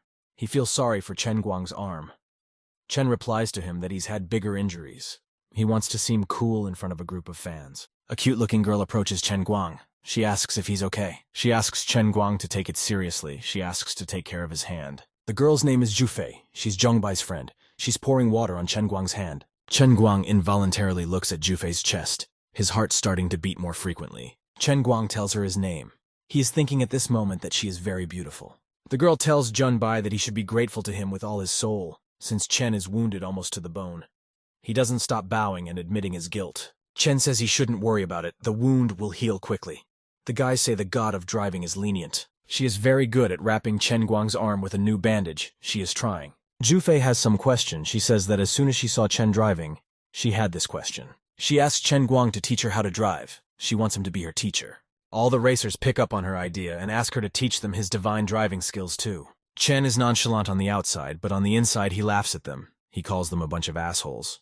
He knows he can get rich off them. Chen abruptly pulls his hand out of Jufei's hand. She didn't expect it and was a little surprised. He says he knows they want to learn, but it will be very difficult for them to reach his level. Junbai pats his chest and blurts out that they are not afraid of anything, not even death. They only want to drive as fast as him. The other drivers support him. They too want to drive as fast as he does. Chen rises decisively. He says that since they want it so badly, so be it. He says he can't teach any one person. He'll teach them all at once. Chen voices the price for one training session for one day, which is 100,000 yuan. He thinks that these majors will gladly fork out that kind of money. Zhongbai and Rufei are happy that it's only 100,000 yuan a day. They say that Chen is very kind, and apparently such great people don't care about money since the price is so symbolic. They say goodbye to the god of driving. They say if they've got a deal, they're off. Chen stands in utter bewilderment, needing time to process all this information. Chen looks at his hand. He wonders why she tied the bandage with a bow. Chen Guang needs to go home. He has to talk to his teacher. She must be mad that Chen missed the swimming competition. He's inspecting the car. Chen Guang is lucky that the car didn't explode halfway through. But he will have to call a tow truck because there is no service station nearby. Chen Guang gets a call from his friend, Zhu Jifa. He doesn't understand why he's calling him. He is worried about his car. He gets a call from the insurance company saying that Chen has ordered a tow truck. Chen replies that he just ran out of fuel. He tells him not to worry. Chen thinks the breakdown is serious, and the owner of the car is Zhu. Zhu Jifa asks to take photos of the car from different angles, from all sides. Chen realizes he's been caught. Zhu Jifa is shocked. He asks if Chen Guang is okay, grabbing his phone. Chen tells his friend that everything is fine. When he was driving, there was suddenly smoke inside.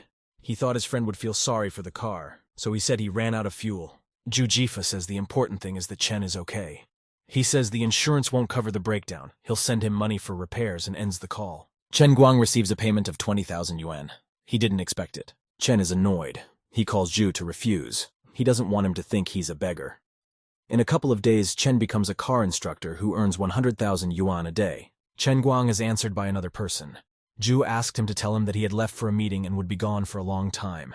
And he also sent a person to take Chen Guang's parents to the hospital in 2 days. He doesn't have to worry about money, and he has to fix the car faster. Chen slowly twirls the doorknob so as not to disturb anyone and so that no one will notice him. He really hopes he doesn't bump into his friends and walks quietly into the room. Chen Guang is immediately approached by his friends. He did not manage to pass unnoticed. They immediately ask him where his injuries are coming from, and also tell him that the bow tie really suits him. They ask him why he didn't come to play, if it was because of the wound. They immediately want to avenge him and beat up the offender who dared to do so. Chen replies that it's just a minor wound and it's better to stop pushing it. He says that he was just driving a car, and then he saw a guy drowning with the car, and when he was rescuing him, he accidentally hurt himself. He's told that he has to go to Teacher Joe's house in the morning. Chen is eating breakfast in the dining room. He sits alone at the table. He can't eat in peace. Chen's phone is ringing off the hook because of the constant calls, and he gets a call from Joe's teacher. The teacher asks if Chen Guang has a lesson in the morning and asks him to come into her office. Chen replies that he will be there in 15 minutes. Chen just wanted to participate, not become permanently obligated. He should accept it. Chen walks into the office and greets the teacher, waving her sore hand. The teacher immediately sees Chen Guang's hand. She is at a complete loss as to how this could happen. She asks what's wrong with his arm. Chen replies that he's having family problems after he took care of business. He was in a hurry to get to the competition. On his way back, he saw a car with a man drowning in the river and went to rescue the man, causing him to hurt himself. The teacher thinks he's trying to trick her. She wants to see what other excuses he has. She picks up her medicine cabinet. She's not going to help him. She wants to take him out. She reproaches the guys for not taking care of themselves at all. She asks if it's yesterday's bandage, asks him to come over to change it. The teacher wants to get him out of the way. Chen tries to talk himself out of it. He says there's no point, because if you take off the bandage, the wound will open up. The teacher runs up to Chen Guang and asks to take a look at it, because if it's not replaced in time, it could get infected. She thinks there is no wound. Chen flatly refuses. There is no way he wants her to see his wound. Chen unintentionally waves his hands and grabs the teacher's breasts. She is shocked. The teacher doesn't realize what's going on. She just stares at his hand in bewilderment. Chen Guang apologizes to the teacher for the unpleasant situation, his heart beating very fast. The teacher is embarrassed. Chen thinks he's finished, another sin in his piggy bank. The teacher asks how Chen could do such a thing, and thinks to herself that he did say his arm hurt, didn't he? Chen yells that now is as good a time as any to change the bandage and slams his hand on the table. Chen quickly removes the bloody bandage through the pain, his wounds reopening. The teacher sees that the wound is really there and he wasn't lying to her. She says it's too early to take it off. Chen is in a lot of pain from removing the bandage and opening the wounds. The teacher tearfully asks him not to take off the blindfold. She asks him to stop. Chen then asks her to help him wrap the blindfold back on. The teacher turns to Chen Guang. She says that she didn't just call him because of the competition. Chen Guang blushes heavily and asks why the teacher called him then. A man enters the room abruptly and dispels the awkward atmosphere that has prevailed in the office. It's the principal, asking Teacher Joe to come to his office to tell him some news. Chen looks at the principal with a sullen look. He came at the worst possible time. The principal asks Teacher Joe what's up with Chen Guang. He asks if he got into a fight. Chen Guang is angry with the principal. The teacher tells him to wait until she goes in to see the principal. The principal's reputation is not good. He is forever catching students in the slightest misbehavior and blackmailing them for his own good. Chen hits the table with his sore hand, with words that he wants to punch the principal in the face. Realizing that he has hit the table with his sore hand, he begins to squirm in pain. Teacher Joe returns to the office. She's a little sullen and thinking about something. Chen asks if the teacher is okay, since she looks loaded. The teacher explains that she called him in because she thought it would be a good idea to get him on an increased scholarship next semester. For the past 6 months, Chen has been studying and earning money in parallel. She wanted to help him. The teacher said that if Chen scored 85 points in all subjects, he could receive a scholarship of 10,000 yuan. Chen says that the teacher knows what his grades are after all, and he probably won't be able to. Chen thinks about the fact that if he were to teach writers at 100,000 yuan a day, memorizing every subject for the sake of 10,000 yuan a month is not worth it. The teacher asks Chen Guang if he is giving up without trying. Chen replies that no, but he's more interested in what the teacher was puzzled by the principal. Joe decides to tell Chen, but asks him not to tell anyone. They sit opposite each other, and the teacher tells Chen Guang the whole situation. It turns out that the principal has transferred exchange students to Chen Guang's class. He hits the table with his sore hand in anger. Chen is in a lot of pain again due to hitting his sore hand on the table again. The teacher says there should be no problems with communication, but what will happen with academic communication is not clear. Chen Guang gets angry and asks if the director has done something like this before. The teacher is confused. She thinks about what she should answer him. She answers Chen Guang positively. These situations have happened before. Chen roots a satisfied smirk on his face. He's already come up with a plan on how he's going to get it right. He tells the teacher that she shouldn't worry about the academic exchange because he's on her side. He won't let the principal do what he's planning. At the student meeting, Chen will speak in English. Chen recalls that his agony on the pirate ship, it turns out, was not wasted. Teacher Joe thinks she's being foolish, told Chen Guang about it. She wants to call an ambulance. She thinks there's something else she can do to help him. Chen yells at the teacher. Can't she believe in his abilities? He tries to help her get back at the principal, and she thanks him by calling an ambulance. The teacher is silent. She looks at him calmly. Silently. She pulls out some kind of folder.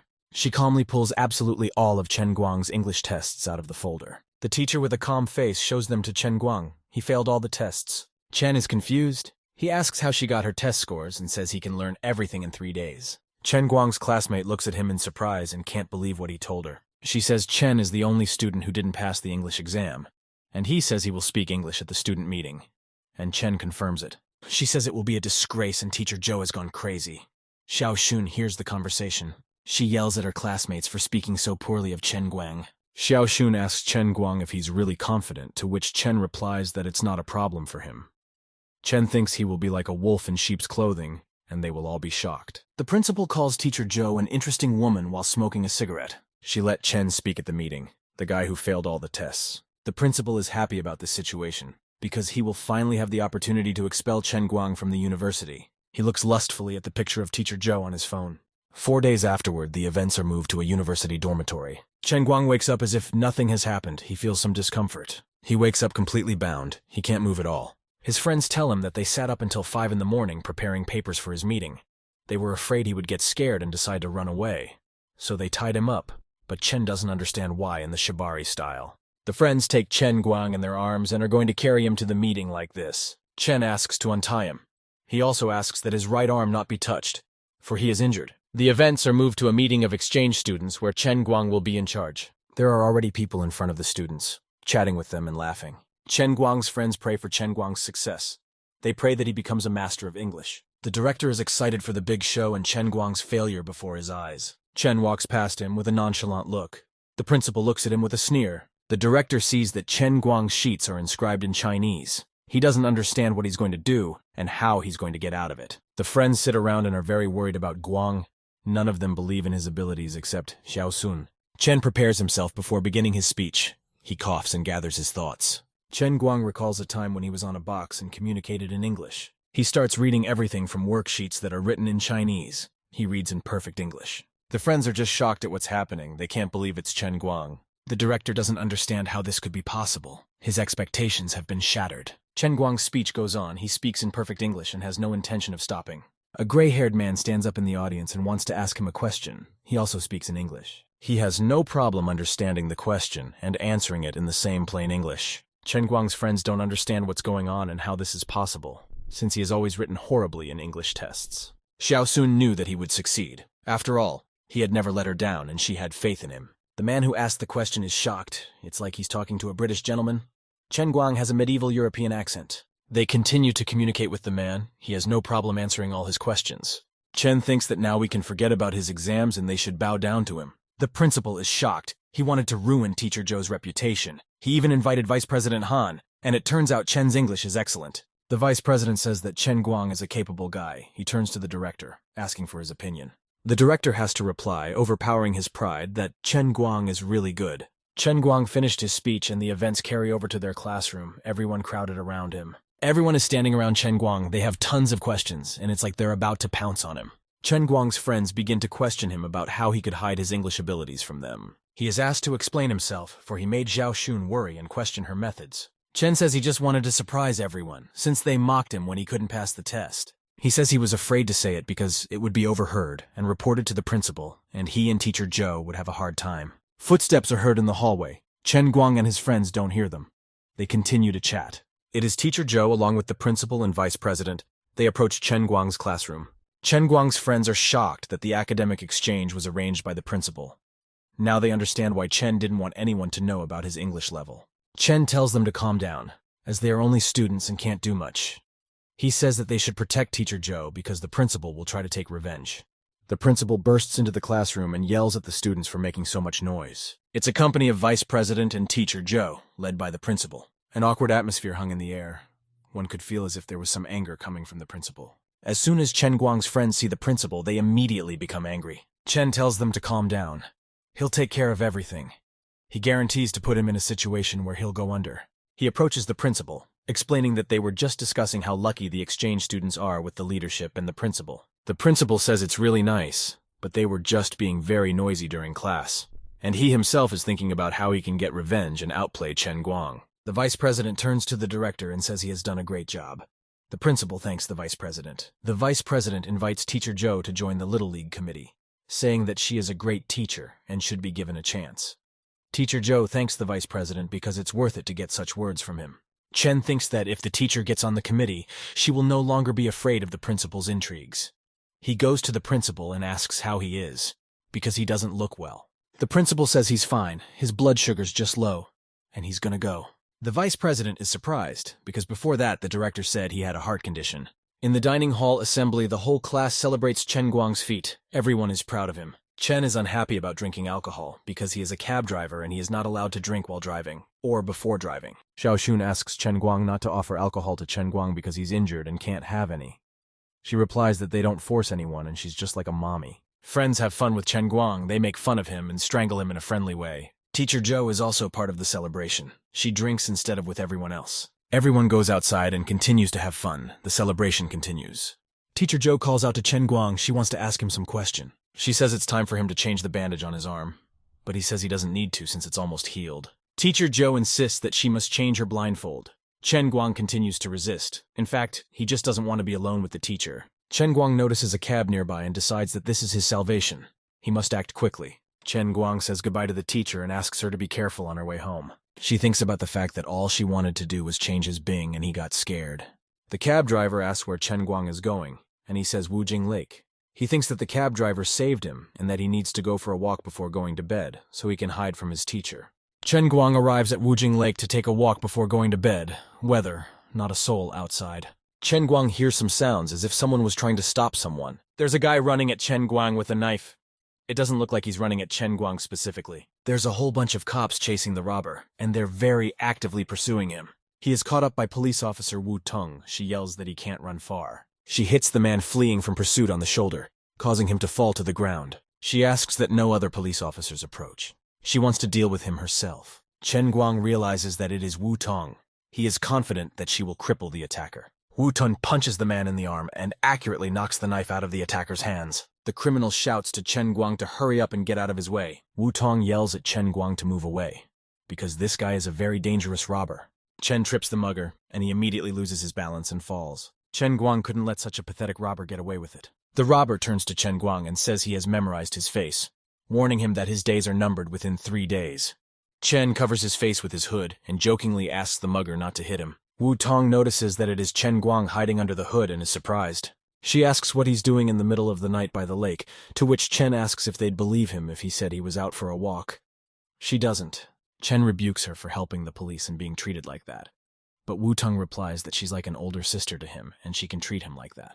Chen then replies that they were playing games with a friend, so he's going home at this hour. Wu Tong volunteers to drive him home, as it would be difficult for him to get a cab at this hour. Chen agrees to it and thinks to himself that even she can't resist his beauty. They pull up to the dormitory. Chen Guang gets out of the police car. Wu Tong apologizes for threatening him that she will put him in jail. She says that if he has any problems, he can go to her. Chen Guang says that she may not worry about it. He is not worried about it.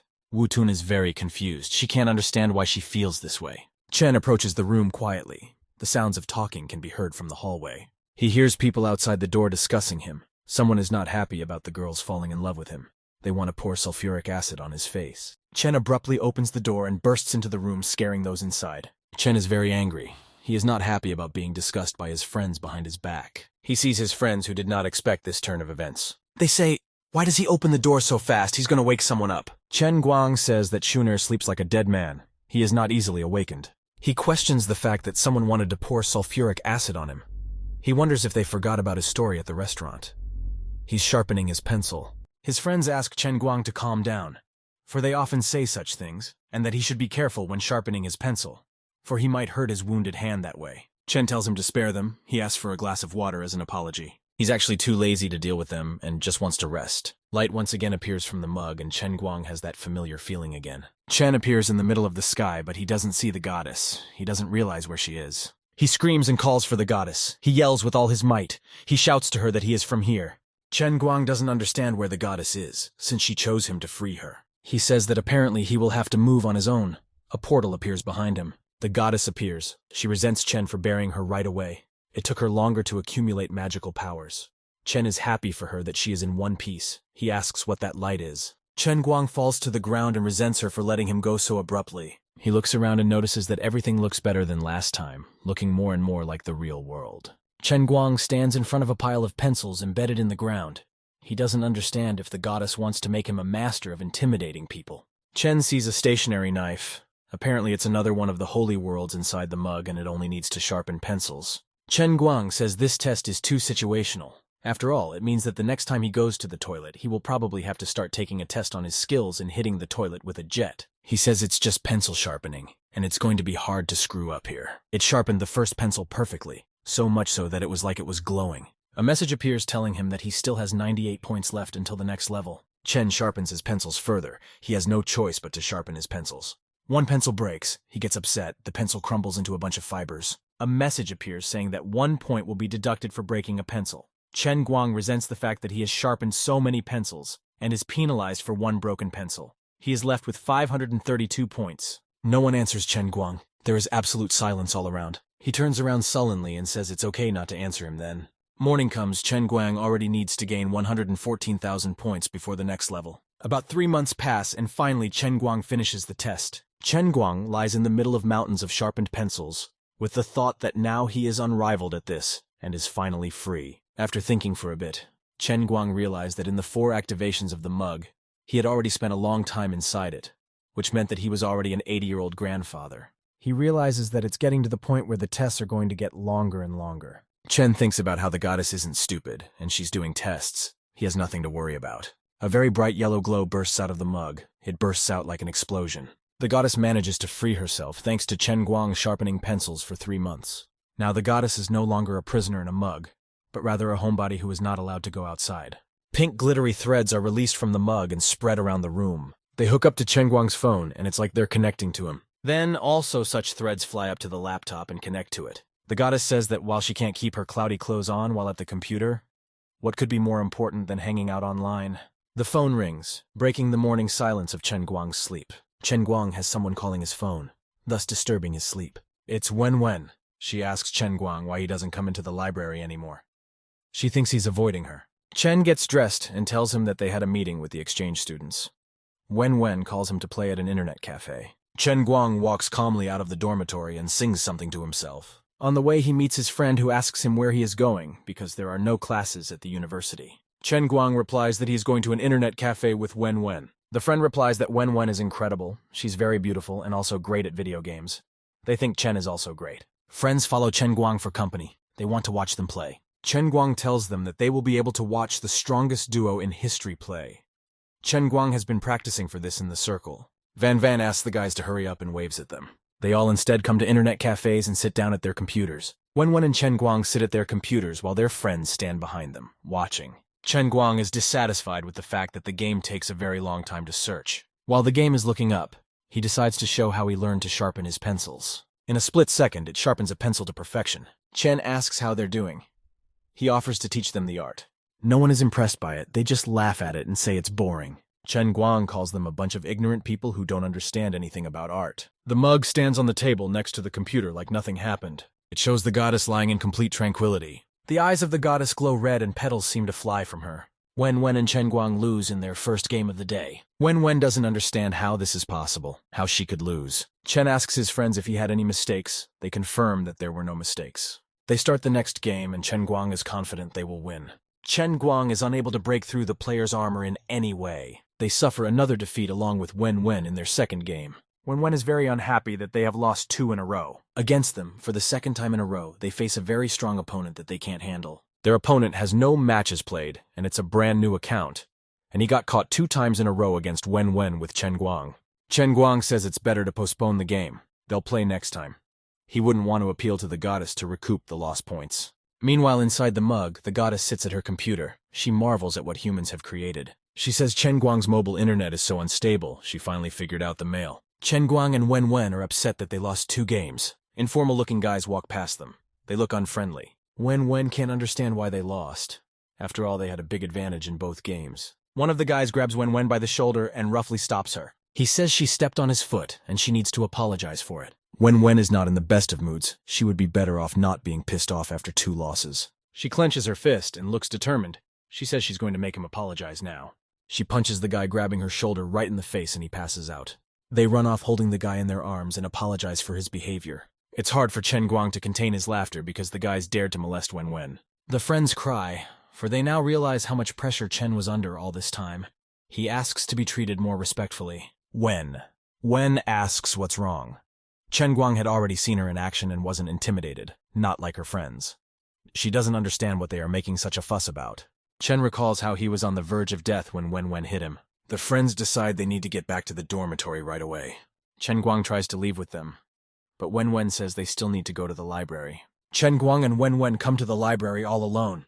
Chen decides that he will make mistakes on purpose to surprise her later, since she doesn't know how he has improved his English. He notices that Wen is a little off herself and it's like she's in her own thoughts. Chen thinks about the fact that next time he will definitely beat the one who got caught 2 times in a row with them. Wen doesn't pay attention to Chen Guang. He looks at her. She thinks about how she couldn't find out anything about Chen Guang's family, even with her connections. She turns her gaze to Chen Guang and they meet gazes. They look each other straight in the eye for a few seconds. There's an awkward situation and an awkward silence between them. Chen Guang blushes and is embarrassed by this awkward situation. Wen asks why Chen Guang is looking at her so intently. He replies that it was just a coincidence. He was tired from studying and thought for a moment. He doesn't understand why he got so nervous at the sight of her. He, with a red face, asks why Wen is scaring him. She replies to him that she sees him studying hard, and she decided to give him some of the reward up front. At this time, she thinks she is smiling at him, but he says she is scaring him. Chen Guang asks if she's serious and not joking about it. Wen strikes and says that she changed her mind and he should try harder to get the reward and pass the exams. They see a guy glaring angrily at them, more specifically at Chen Guang. The guy thinks about the fact that he doesn't understand why Chen Guang likes Wen so much. Chen Guang comes to the hospital with his mother and father to check in. He asks his father if his mother has accidentally stopped her treatment. She answers him that she hasn't stopped because her father worked hard and saved up money, and Chen Guang's old friend gave them 180,000, so she's doing fine. Chen Guang is happy, he says, to wait for him while he goes to register. At this time, he thinks about the fact that his father didn't mention Chen Guang's own labor.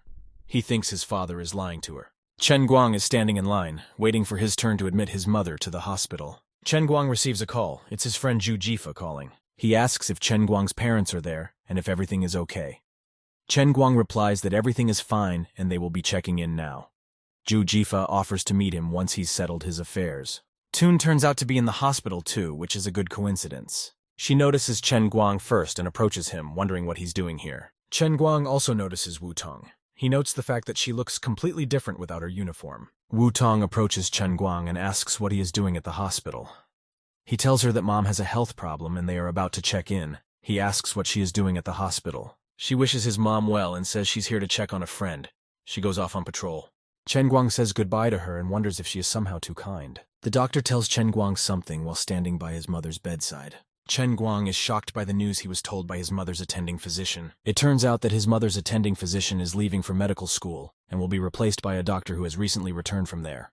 Her name is Dr. Tan. The doctor assures Chen Guang that he has nothing to worry about because Dr. Tan is an experienced doctor and she has saved people from the other side of the world more than once. Chen Guang feels uneasy about the situation. Dr. Tang enters the room. The mother's attending physician notices Dr. Tan walking into the office just then.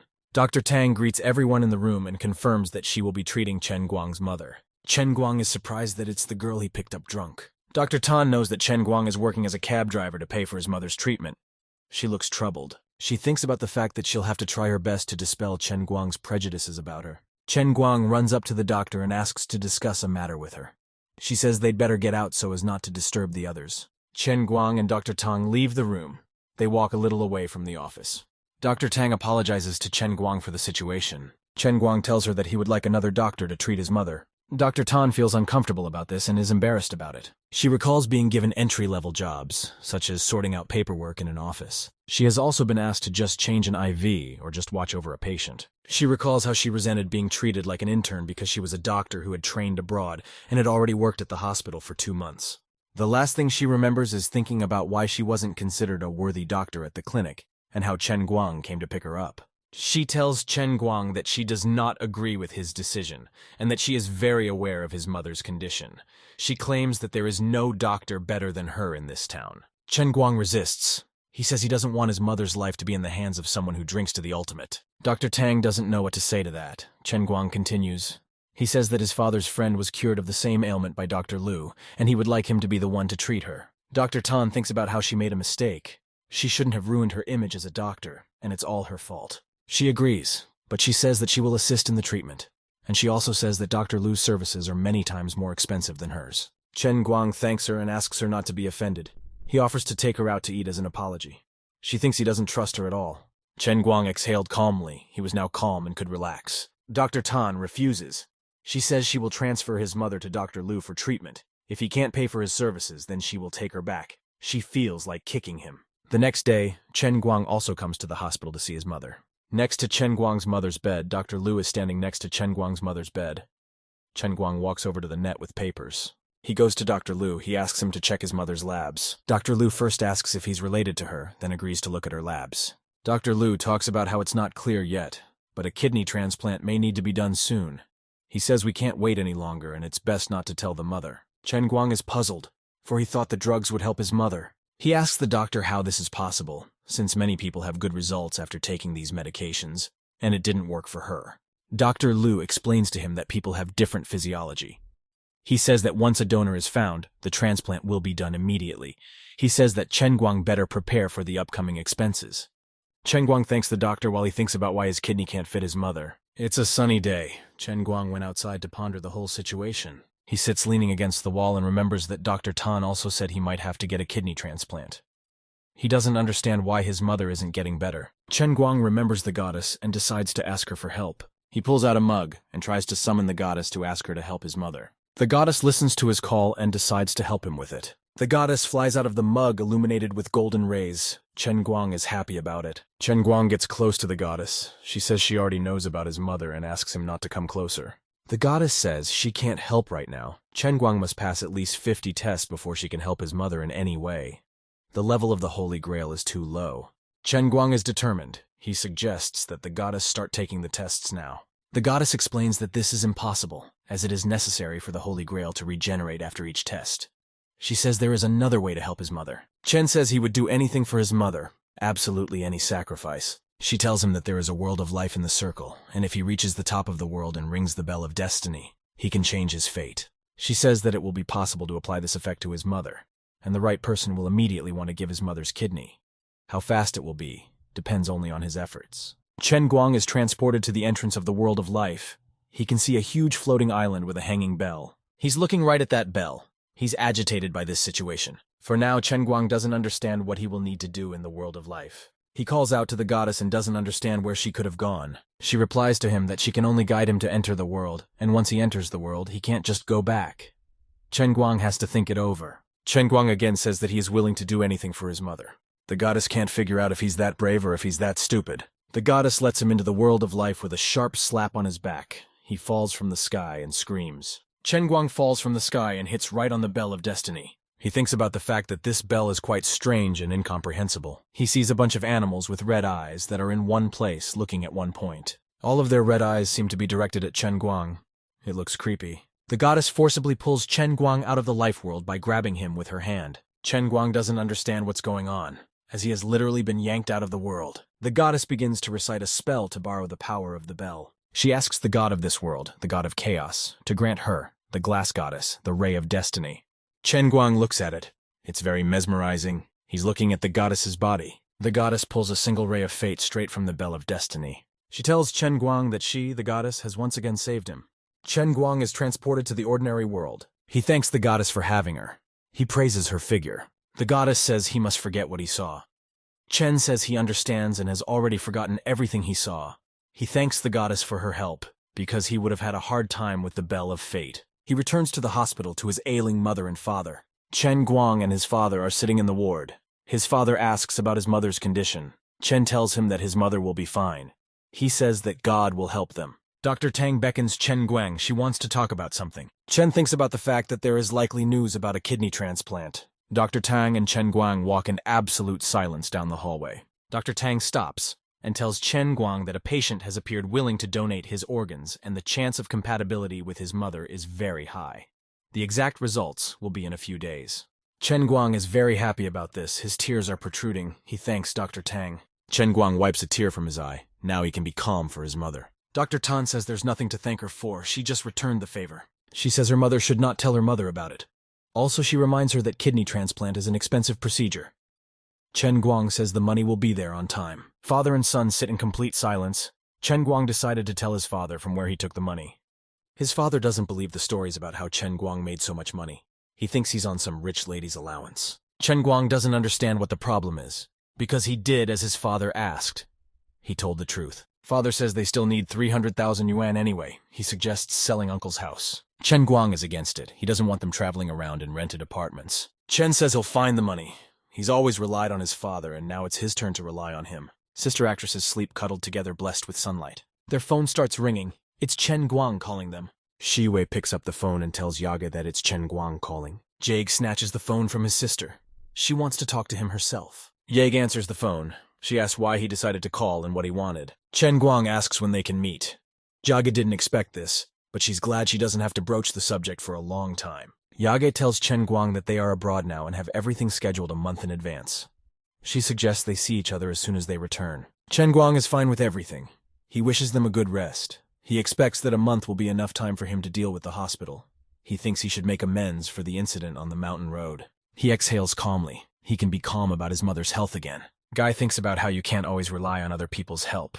He has a little more time before 12 o'clock. He's enjoying what a good and productive day he's had. Chen Guang's friends do not understand what happened to him. He is very happy. He's humming a little song to himself. He's not looking at the road in front of him. His friends are embarrassed for him and want to pretend they don't know him and want him gone. Chen Guang steps on a lying banana peel and loses his balance. He slips and flies into the water, not realizing what even happened. The hero falls into the water with big splashes flying everywhere. His friends laugh at him. They say that apparently Chen Guang really likes to swim. He's screaming to get out. He just bought himself a new cell phone. Passers-by take his picture and laugh at him while he waits for help. Zhongbai tries to call his idol and divine driver, Chen Guang. He doesn't understand why he can't get through to him. Chen Guang thinks he might catch a cold. He wants to buy himself a new cell phone. He recalls that there were a lot of people with phones, and now he can't escape the tide of popularity. He sees a bunch of posts and mocking him under the post where he fell in the water. Everyone is laughing at him on the internet, and someone even managed to write his name. Chen Guang wants to find out who he is, and why he is so bold to write his name on the internet. It turns out to be Dong Tao. He writes on his page that he's a champion swimmer, and Chen Guang didn't dare to compete with him. Chen Guang thinks about Dong Tao calling himself a champion. Dong Tao pisses Chen Guang off after all. He let him become the champion. Chen Guang won't let it go. Chen Guang went out to find Dong Tao. He wants to take revenge on him and teach him good behavior. It makes him angry that he can't find it anywhere. As soon as he gets back, he wants to take out his anger on the newcomers to the video game. Someone whizzes by in a car through a puddle and thus splashes Chen Guang. Chen Guang realizes that this is the car of Dong Tao, his abuser. Dong Tao gets out of his car. He seems like a really cool guy. He taunts Chen Guang and calls him a river champion. Chen Guang thinks about the fact that only he remembered him, so there he is. Dong Tao slips him 100 yuan and tells him to buy normal clothes with it. Chen Guang loses his temper. He tells him that he was just looking for him and now he's going to take revenge on him. Dong Tao is a little scared. He doesn't understand what's going on. He thinks about how Chen Guang can't see what kind of car he has and doesn't know who he is. Chen Guang walks ominously towards Dong Tao, rolling his sleeves up to his elbow and looking at him with an evil look. He takes him by the collar and lifts him up. Dong Tao screams and asks for help. His cronies appear around them and immediately create a circle around them. Dong Tao thinks about the fact that he wanted to beat him back in the competition, but he might as well do it now. He threatens Chen Guang and says he still has a chance to get back to his friends. Chen Guang asks if Dong Tao really wants to come to the rescue. Dong Tao replies that he's giving him a chance to apologize, and maybe he will forgive him. Chen Guang loses his temper and throws Dong Tao with a swing in the direction of his car. He flies right into the side of his expensive car and hits his back. The guy takes Dong Tao by the face and says he's about to teach him respect. Dong Tao begs not to do anything to him. He slams Dong Tao's head against his car with all his might, causing Dong Tao to bleed. Chen Guang asks him if he remembered not to make jokes on him. Dong Tao calls his buddies for help again, but they don't really rush to his aid. Chen Guang looks at them angrily and tells them that if they try it, the same thing will be waiting for them. He says that heaven itself wishes him to explain to them how to behave. Dong Tao's friends don't want to approach. They stand silently looking around. They recoil sharply from something, frightened of something. A white car enters the parking lot very quickly and pulls up alongside Dong Tao's buddies. It's Zhongbai. He asks where Wuji University is and asks to get Chen Guang. The cronies point at Chen Guang holding Dong Tao by the collar. Dong Tao thinks something interesting is about to happen and the car owner will attack Chen Guang. Chen Guang doesn't see that it's Zhongbai and tells them all to attack at once. Zhongbai blurts out that he has finally found him, namely the god of driving. Chen Guang recognizes him and throws Dong Tao, saying that Zhongbai crossed the double solid line and owes him 300 yuan. Zhongbai apologizes. Jufei also decided to come. She greets Chen Guang nicely. Dong Tao doesn't realize what's going on and sits in shock at what's happening. Chen Guang tells them to wait, for he must teach Dong Tao a lesson. Zhongbai volunteers to help Chen Guang and teach Dong Tao good manners himself. Dong Tao squeezed into his car in fear of what would happen after those words. Zhongbai says that Dong Tao's car hit him and he should teach him a lesson. The racers pull out their bats and clubs. They're all ready to beat someone up. They start pounding Dong Tao's expensive car from all sides with all their might. Dong Tao looks at it and can't do anything about it. He just looks at what's happening to his car. Chen Guang is shocked too. He thinks this is what he should do and he totally deserves it. Dong Tao is shaking all over. He is very afraid of Zhongbai and his fellow racers. Zhongbai throws his business card at Dong Tao and tells him to come over for all claims. Jufei also throws his card at Dong Tao with a disdainful look on his face. Dong Tao reads Zhufei's name and realizes that she is the legendary young principal of the corporation. Dong Tao thinks about how he wouldn't even dare to approach such serious people. The racers walk away from a battered Dong Tao in his trashed car. Chen Guang gets into Junbai's car and they drive away from the scene. Chen Guang asks if they came for driving lessons. He asks why they just couldn't call. Junbai replies that it's just impossible to reach him, so they decide to drive up. He forgot his phone was broken and understands why he couldn't reach him. Junbai asks what happened.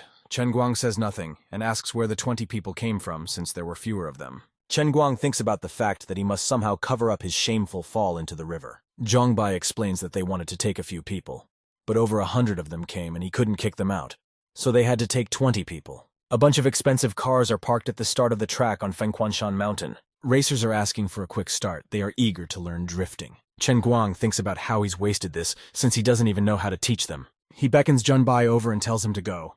He thinks of something he'll figure out. Chen Guang says he will go through with everyone once, and they need to memorize everything since there are a lot of people gathered. Chen Guang puts Junbai in the car first, and is about to take him for a ride like he's never taken a ride in his life. He doesn't know how to start such an expensive car because he has never driven such an expensive car. Zhongbai asks what's wrong, to which Chen Guang tells him that he doesn't know how to get her started. Zhongbai shows Chen Guang how to start this car. Chen Guang is running down the mountain road at full speed. He's going full speed, going sideways at full speed into corners. He ran the course in a record 34 hole in 7/100 of a second. Chen Guang says they're done and asks if Zhongbai remembered anything. Junbai says that he memorized everything, but he himself didn't understand anything at all. Chen Guang calls for the next one to run this track with him. Some time passes and all the while he's driving riders around the mountain track. The rider riding with him thinks about how things looked much easier from the outside. Chen drives the track using all his skill as a driving god. He wonders if the rider who was riding with him even realized anything. The racer says it's not as much as he'd like, but he doesn't think he can reach his level. Chen Guang looks at how many other people there are and thinks about how they won't be able to learn anything today. Zhufei is the only one left. She joyfully runs up to Chen Guang. Zhufei says the rest of them can split up and mull over everything they saw. She'll spend the rest of the time with him. Junbai says that next time will be the last time he stays with him. Chen Guang says his time is valuable and not worth delaying. She doesn't mind. By the time Chen Guang returns to the dormitory, the dark night has already fallen. Chen Guang's friends are sitting and watching something carefully on a laptop. Chen Guang bursts into the room asking what they are doing here. They freak out and ask him to chill out because he's probably already seen the video. He asks to let him see what they're even watching that's so interesting. This is a video of racers smashing Dong Tao's car. Chen Guang is surprised that someone posted it on the forum. His friends tell him that they thought he had seen it anyway, as there are tons of messages on his mail. Chen Guang replies that he didn't touch his car, and thanks to him, he made money. Chen Guang walks away from them and is about to go to bed. He is shouted down and told he still has something important to learn. Chen Guang doesn't understand what they are talking about. What else could have happened that he absolutely needs to know? It turns out that Teacher Zhou had been waiting for him all day outside the dormitory. Chen Guang goes outside and meets Teacher Zhou there. He asks her why she's still outside since it's so late. She asks him to just follow her and not ask any questions for now. She and the teacher are walking down the street near the dormitory. There is some awkward atmosphere around. The teacher abruptly turns to Chen Guang and swings at him. Chen Guang thinks about her wanting to hit him. He doesn't realize why. She yells at him and tells him to stop making others worry about him. She's afraid of what might happen to him if the principal catches him. Chen Guang reassures her that the video was filmed outside the school and he wasn't the one who broke the car. She shouldn't worry about the principal. She asks if it's really true and if he didn't touch Dong Tao. Chen Guang says that Dong Tao simply wouldn't dare say anything to the principal. The teacher calms down and tells Chen Guang to go back to the dormitory. Suddenly, something happens to the teacher.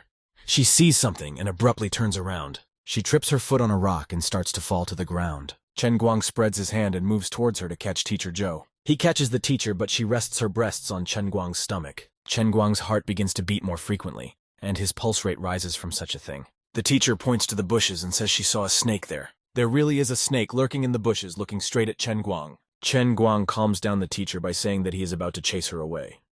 The teacher asks him to be more careful. Chen Guang says such a small snake would not attack a human. The snake opens its mouth and lunges at Chen Guang. It is about to bite him. He quickly puts his hand up for the snake to bite his finger. It bites Chen Guang's finger and he manages to catch the snake that way. The teacher says that Chen Guang doesn't need to panic, that everything is fine. Chen says with a nonchalant look that it's okay and he did catch the snake. The teacher looks at Chen Guang's bleeding finger in horror while he looks at the snake he caught. Teacher Zhou decides that she must suck the poison from Chen Guang's finger. She quickly runs up to Chen Guang and takes his finger in her mouth. Chen Guang feels some unusual feeling in his hand. He gets embarrassed and starts to ask with a stammering voice what Teacher Joe is doing.